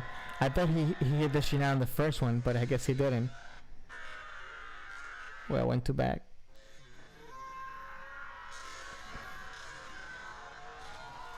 Okay, that was actually very, very awesome how he realized that he missed that man because the person was on the side looking to the side, and then he hit that second waza. Okay, does anybody have a suggestion of who we will watch next? Who would you want to be the next person we watch a full match from? Just so we can analyze a little bit of, like, you know, when they attack and when they miss. In the meantime, tell me, like, do you find this type of videos entertaining? Do you find them useful, the way I'm doing this? Because I know for myself, I'm learning a lot with this, you know, with this type of format where I'm actually sitting down and breaking down videos. But I just want to make sure that you're also finding them interesting and you know, useful. So please let me know what you think. Let me see. Okay, so well, either people are taking too long on giving me a suggestion, or they don't know. So I'm going to choose, and I'm not going to be cliche. I'm not gonna choose Kunitomo because I know I always choose Kunitomo, but I'm gonna watch. We're gonna put. Who should we put? Who should we look? Should we look for Teramoto? I think Teramoto is a good example. So let me tell you what I do to find Kendo content. So I'm gonna put this here. Let me see if you can see. Okay, you cannot see my search bar, but here, see a search bar. So I normally, what I do is I put my keyboard on Japanese, and I just literally just write Teramoto. Now I know Teramoto's kanji, it's like the second one right here. So, oh wait, sometimes it changes. So sometimes you're gonna get different options, so it can get a little bit confusing, but a lot of times you're gonna get between the first two options, you're gonna get the correct one. So I just do that and then do Kendo. And remember, Kendo in Japanese is K-E-N-D-O-U. And you can just press enter, and most likely you're going to find something with Teramoto, right? And you get, I think you get a lot more content with this way than doing just English. Oh, I was watching this Teramoto clip. Oh, look. Okay, I think this is going to be very interesting because this is basics. So hold on, can you see my screen? Let me make sure I have the right screen. Okay, so here you can see Teramoto Sensei practicing and doing basics, right? So we can see a little bit of how does he do the man after. You see, and look at the hands. They're bringing the hands forward, right? They're bringing the hands forward. They're not raising them behind the head, and he's keeping the momentum with them. Ken, thank you very much for letting me know that you're finding this useful. And Ken, am I online frequently? So normally I stream on Sundays at 3:30 p.m. I think I said already that tomorrow is my mom's birthday, so that's why I'm kind of skipping tomorrow. I may be on for a little bit. I'm thinking of adding another day, and what I've been doing is I've been trying to also go live while playing games with people. So normally that's why I share the Discord. So if you have like a PlayStation or any games that we can play together, I have a Mac, so I'm kind of very limited when it comes to gaming in Mac. But you know, kind of just to build, you know, people together and just talk about Kendo. But live right now, I'm only Sundays at 3:30 p.m. Eastern Time, United States. So what time is it? What time is it where you are right now? And you know, maybe if I add another day, it will probably be a good day that it's also gonna be what's it called, within a decent time for you to be online as well. Yeah, let me know. And Steven, you said that you like the breakdowns. It gives you things to think about and that I will normally pick up on as fast. Okay, cool, awesome, awesome, man. Thank you for sharing that. And that's one of the biggest things, especially now where like we have to do a lot of Mitorigeiko because we can't go to practice. And I, like for me, it's I've been learning a lot. I've been thinking a lot about different things and a different aspect of Kendo by just having to make sure that I have a video to show for you guys and something to talk about. So I'm glad you guys you find it useful. So let's watch a little bit more of like this basics real quick on Teramoto.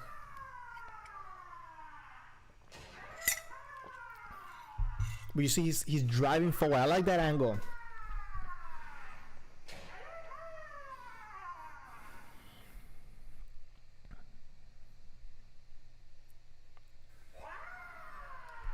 Okay, the Bannerman. Yeah, okay, so this is the Bannerman.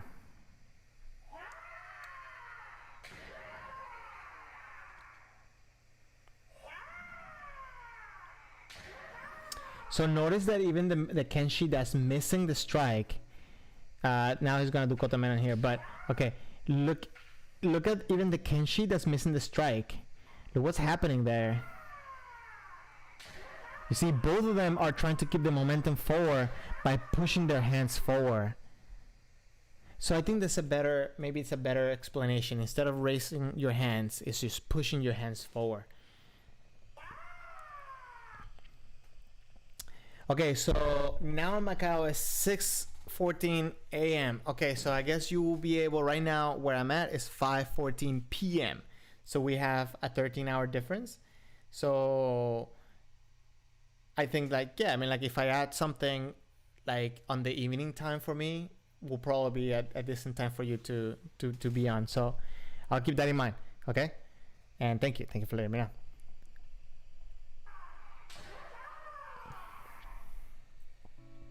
Okay, let's see what happens after Kotemen.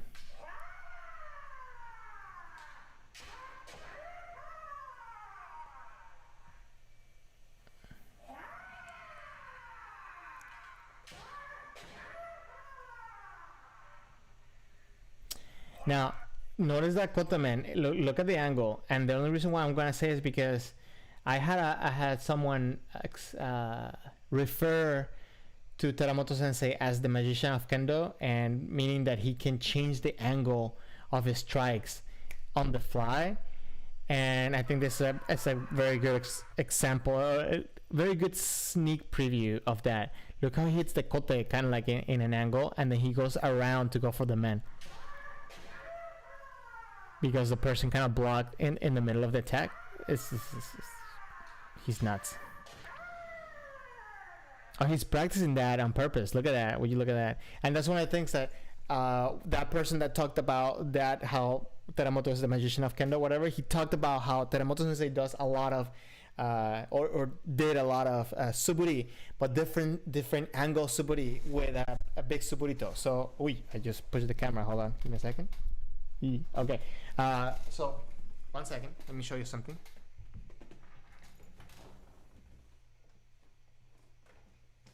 You guys have one of these at home? A big suburito, right? Normally a lot of people, they use it different ways. One of the things that I like to do is kind of like what I just mentioned, trying to do different angle. Sorry, I don't want to break something here in my house, so I'm not being too, but do different angles. And also don't do them so fast, because when you do it slow, you're trying to support the weight of the shinai, so your muscles are working on stabilizing the shinai, and that's very important in order to change the angle, to kind of like stop and come back around and hit sharply by practicing it that way. I think if you practice it fast all the time, not all your muscles are working correctly to improve the, how would I say, like your strike of your shinai. So I think that's definitely something to keep in mind.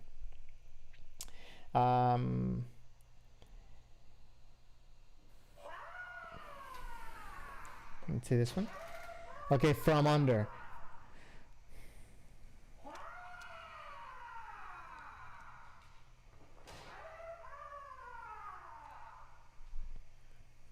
And it's, you see, and this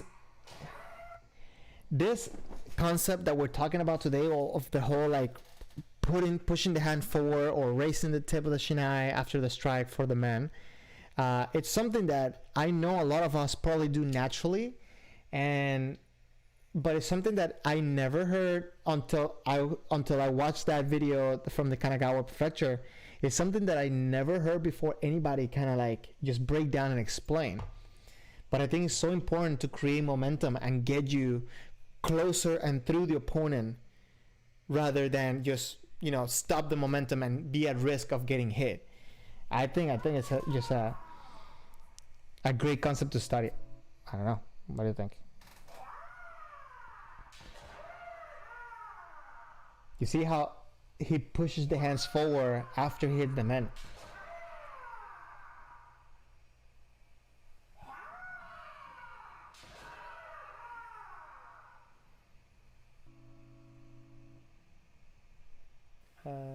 De kote? Oh no, this is kote. So you see, for kote it's a little bit different, right? He's still allowing the shinai to bounce up, and he's not fighting the bounce of the shinai. He's not raising it up, but he's not fighting, and that's the main point that I think you want to make sure that you internalize, that you're trying to not fight the bounce of the shinai after the strike in order to not cut your momentum.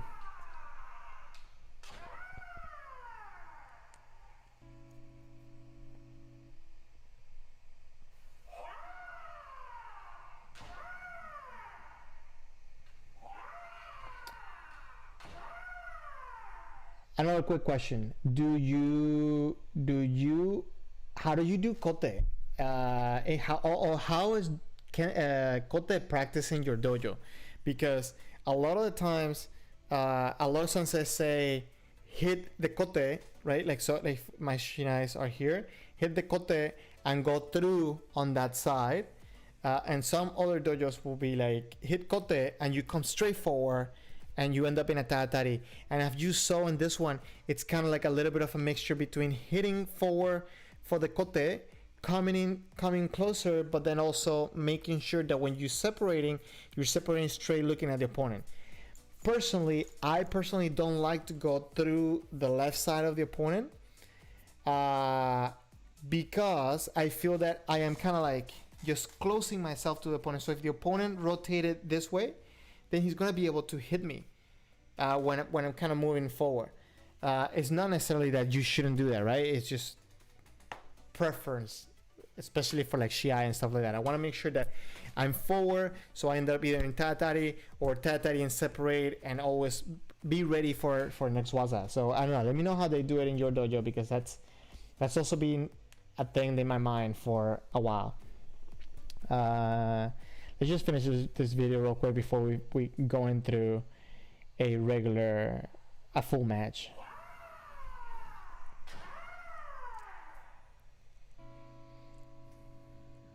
Men's Kido.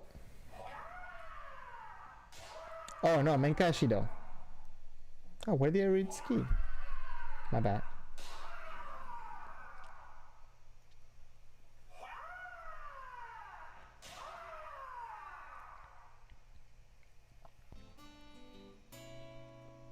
I think this is Menkashido. Oh, the one before was Menukido. Sorry.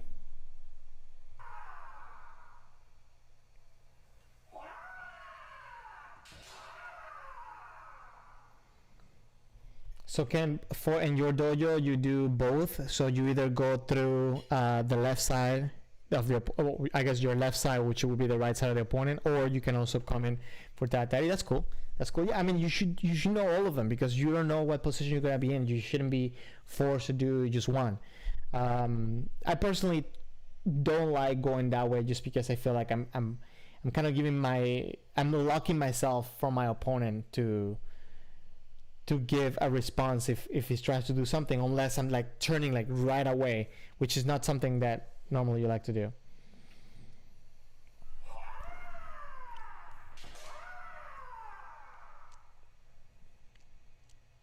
So yeah, okay, so that was pretty much basic. So again, we're going to watch Teramoto's match. The one thing that I kind of want to make sure that we're trying to keep an eye on, it's that whole raising of the hands after a men's strike, and in that raising of the hands with the purpose of creating momentum and drive through the opponent in order to go through and get what's it called? Get a get safety from getting a counterattack. So Steven, you mostly when you practice, you mostly come in and do tari, which it's definitely, I like that. Okay, I believe Teramoto is white and Teramoto just got a kote. Okay, well that was quick.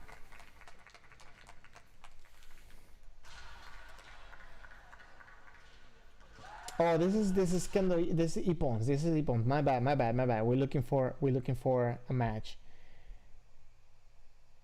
Something that's not too long either. I think this is Teramoto against Takanabe. Yeah, Takanabe. Oh, look at that. My kanji reading ain't that bad.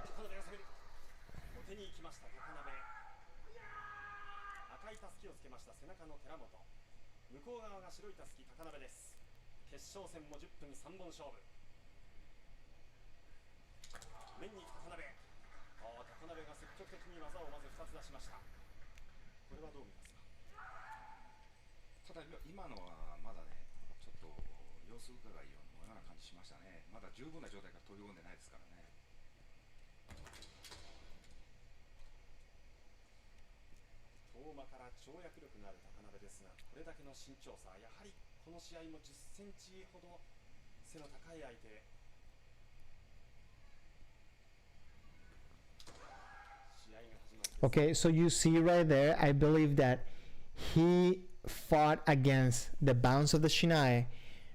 Well, first because he didn't get that impact, he didn't really get a bounce. But on top of that, he kind of fought against the bounce because he's trying to close in his openings, right? If he would kind of keep pushing with that, I think he would have been at risk. Look right there, you see, like he kind of like he does that motion, he's gonna go forward, but obviously, okay, I'm in danger. Boom, kind of close the distance. Good Subasariya without locking himself in. He's kind of in Kamae. They're a little bit too close, but this is danger zone, right? None of them are resting. Look, the fluidity of the footwork of Teramoto is crazy. Oh, Takanabe went for man. Okay, so let's watch a little bit of that follow through or that Sutemi. Okay, you see how, and I think this is what you were mentioning, Ken, about someone being shorter, that they kind of have to exaggerate a little bit of that race. Obviously, Teramoto is so tall, so.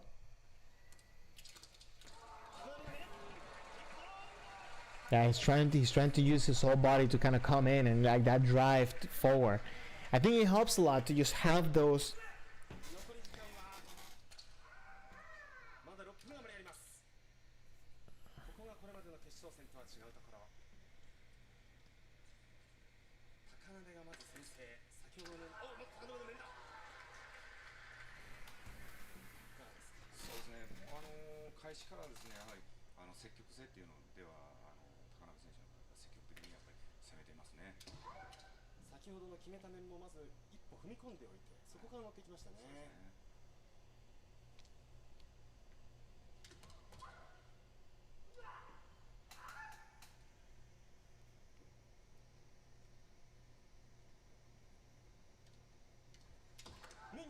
Oh wow, that was a nice effort on that man.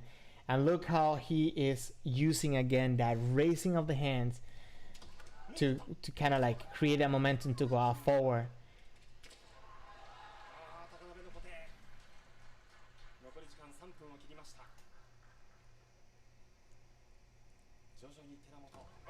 Oh.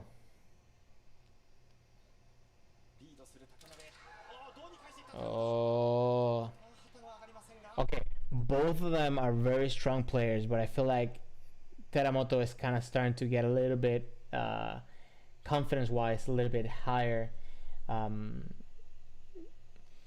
because I feel that maybe at this point Takanabe would expect for him to be a little bit desperate because he's a point behind, but I think Teramoto is handling so well.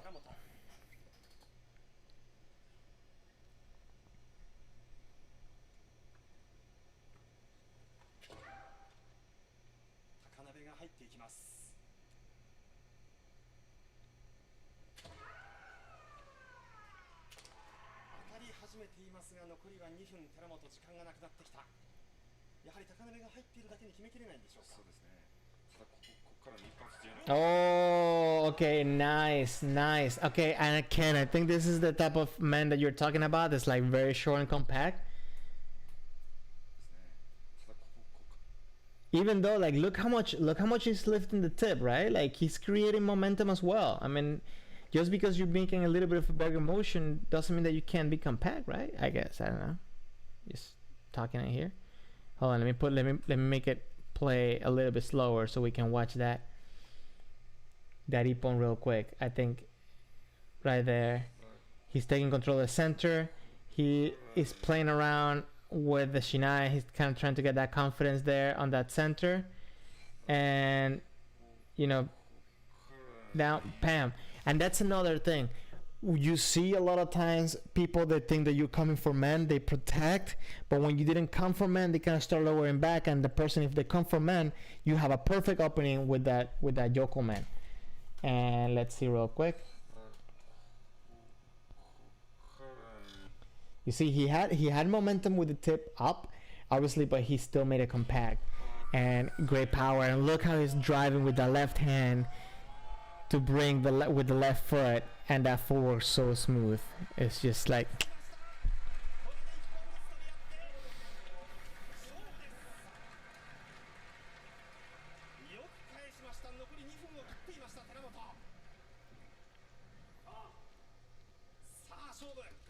Man, this is making me miss Shiai so much. I like the excitement that the commentaries put into the voice. To learn that.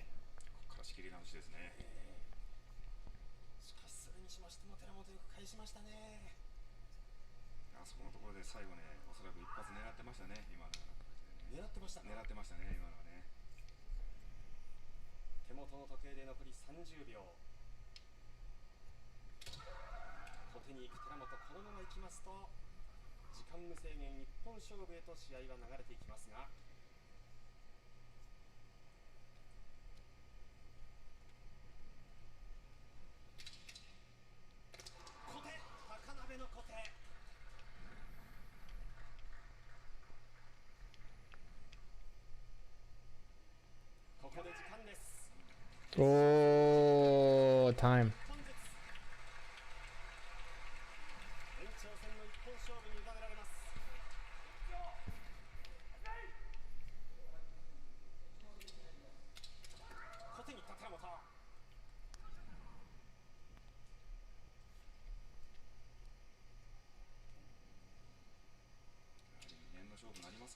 Oh, that okay.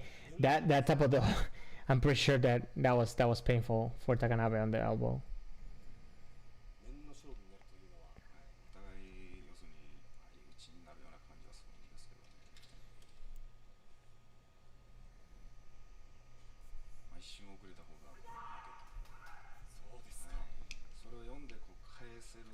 Ken, yes, that was a great ippon. That was a great hit. Oh wow, okay, that's now, and look at the habit of bringing those hands up after that strike. Will you look at that? Look at that. Even though it wasn't Nippon, right? He still created that momentum forward.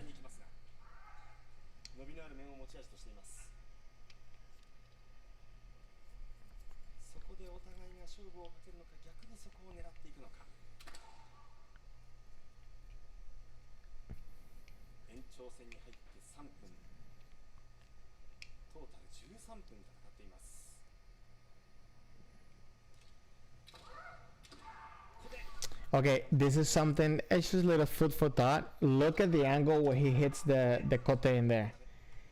I'm gonna slow it down because this is a little, I guess, I'm not gonna say a little trick, but a little tip on when someone is covering for that kote and you need to hit that kote. Look how he's hitting that rising kote, I guess I should say. Hold on, okay. And in order to make that successful, even though that wasn't successful, and I think that this is where Teramoto excels in changing that angle, right? Like, look how, okay, he looked like he was gonna hit it. Takanabe realized that, oh, my kote is open, so he kind of started like bringing it down, and then Teramoto went again, and look, he's trying to keep his shinai kind of parallel to the opponent's shinai in order to get access to that kote. He, at that point of impact, like, it's like right parallel with it. So I'm not sure if he anticipated that the shinai was going to come down, because that's going to dictate where the right hand is going to be at, and he's hitting pretty much parallel with that shinai.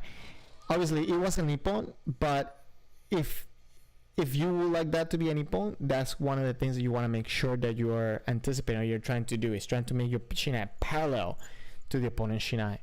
I think that's very important in order to get that ippon. Oh, and then the commentary said that Takanabe threw a kote. Let me see that kote that he threw. Let me see. Oh, okay. Yeah, but he wasn't open, right?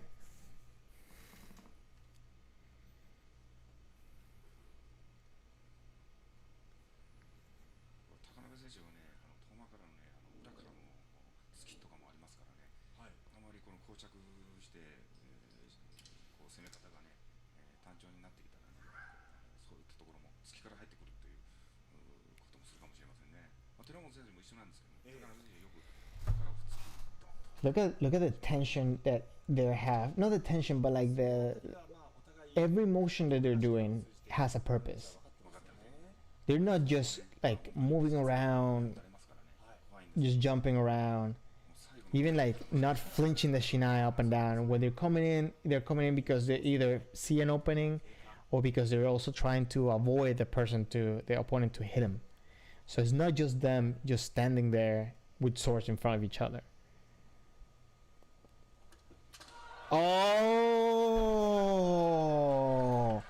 whoa, that was a crazy, like, okay.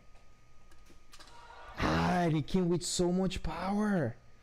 Hold on, we should watch that real quick with slow speed real quick. Oh.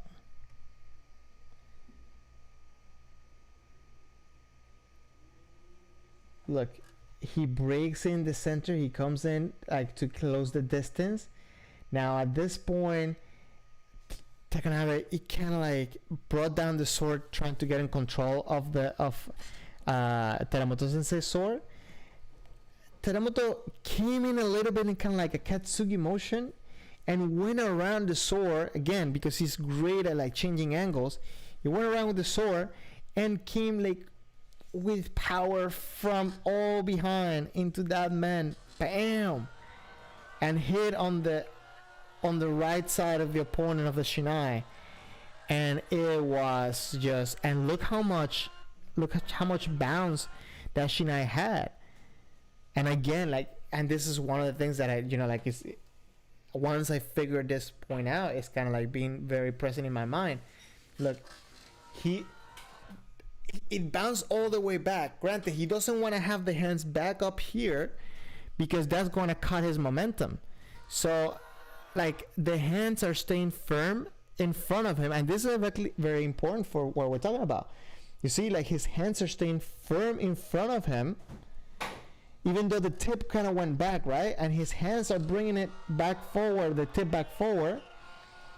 or I'm gonna say not back forward, but like back from back down here, back into over here, out of like, you know, like that pressure forward, and he's not cutting his momentum. Now when it comes to Sanshin, and this is the difference between like Sutemi and Sanshin, look what's happening.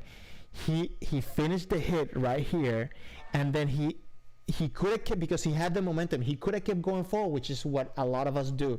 We just keep going forward, right? He said no, I don't know what he's doing, I don't know what he's going to do, I don't know if he's going to attack me again. So he turns immediately and looking at his opponent, just making sure that his opponent, it's in a safe, you know, safe distance for him. Another reason why I think that this whole thing about, I'm not gonna say racing, I'm gonna stop saying raising your hands, but at least getting out of your way and putting it up here, it's so important, because it's easier to turn with your hands up here than it is to turn with your hands up here. If you turn with your hands up here, you're gonna have to lead with the tip, right? But up here you can turn your body, and if you're in danger, you can bring your swords back down. So I think again, this is stuff that I'm thinking. I think that this whole raising of the hands that the sensei from this previous video, right? I'm gonna play it a little bit, right? I think what he's trying to refer to, it's that creating momentum and being ready for another attack, either a counter or an attack because there's an opening. I think that, again, like what some of the people that I talked about this past week, when it comes specifically to this, that maybe when watching this video, maybe the idea that he expressed is not directly the way that you want to see it, but that doesn't mean that there's nothing there of value to learn from. I think I'll recommend you to please go watch that video on your own and just kind of like, you know, experiment with it and see what you like and what some of the things that you can adapt from it. I started doing it this week because now I had a little bit of space where I can do a little bit of footwork and I can use a regular size shinai, and I'm still working on it, so I'll probably keep talking about this and maybe make a full video about it at some point. But it's something that I think that if we know it, we can avoid the bad habit of raising your arms and like this. This is what you want to avoid. Hold on, let me get the little tiny shinai. You want to avoid, number one, raising your hands with your shinai with your tip backwards. The other thing is that you want to avoid raising your hands like kind of like loose, right, like this. It's firm. You're after the hit, you're kind of driving forward and using the same bounce of the shinai to go forward. Again, please don't quote me on this because I'm still working on this. If your sensei says to not do this and like sensei says to do it differently, please listen to your sensei, because I'm sure your sensei knows more than me. But it's something that I'm thinking about, and hopefully something that you find interesting. Let me know, please, if you do any of this stuff and what some of the things that you find as maybe videos or maybe things that you do. Maybe if you want to record yourself and share it with me, that would be awesome. Again, I'm going to share again the Discord, that if you want to join up, maybe we can play some games or do something. What's it called? You want to you know, like link up and we can maybe like play some games together, or you have any questions, you want to send me something, you can do that directly. You can find me there, just write me there. I just put the link to the Discord again. Again, I stream on Sundays, normally stream at 3:30 p.m. I'm thinking about adding another day. Please let me know if you would like that, if that's something that you know you find interesting, or you know you would like me to do, because again, I'm doing all this stuff for you guys. So if you haven't, please remember, subscribe to the channel. I'm trying to make it to 1,000 so I can start also streaming through my phone. I can probably like stream if I go to a different place, you know, like outside of this room right here, and I think that will be interesting. But yeah, and share this video, share all this stuff with people you think might be interesting. Bring them in. You can also find me on Facebook. Right now on Facebook, you might see that I'm doing some streams in there, just playing video games. Just because I feel like I don't want to you know, clump together gaming and the whole thing that I'm doing here with Kendo. So I'm doing that there for now. I'm trying it out. I may switch the gaming to Twitch. I don't know. just to kind of have a different thing, something completely different. But please don't forget to subscribe to the channel. Remember that I stream every Sunday at 3:30, but most likely not tomorrow. If I do something tomorrow, it would not be at that time. I don't know yet. And also you can find me on Instagram, all the social media. If you send me a message, I'll reply fairly quickly. And so yeah, thank you very much for watching. I think I'm gonna leave it at that today. I think this is we're at a good point. If anybody has any question, anything, any suggestions, actually suggestions, I'll take suggestions all day. Please let me know in the chat.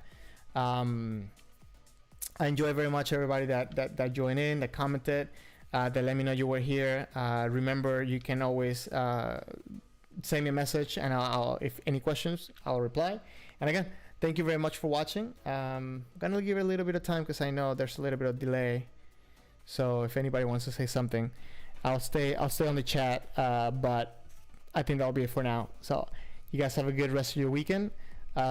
Stay safe, and well, we're coming close to the holiday, so yeah, hope you're ready for that. Take care. Have a good one.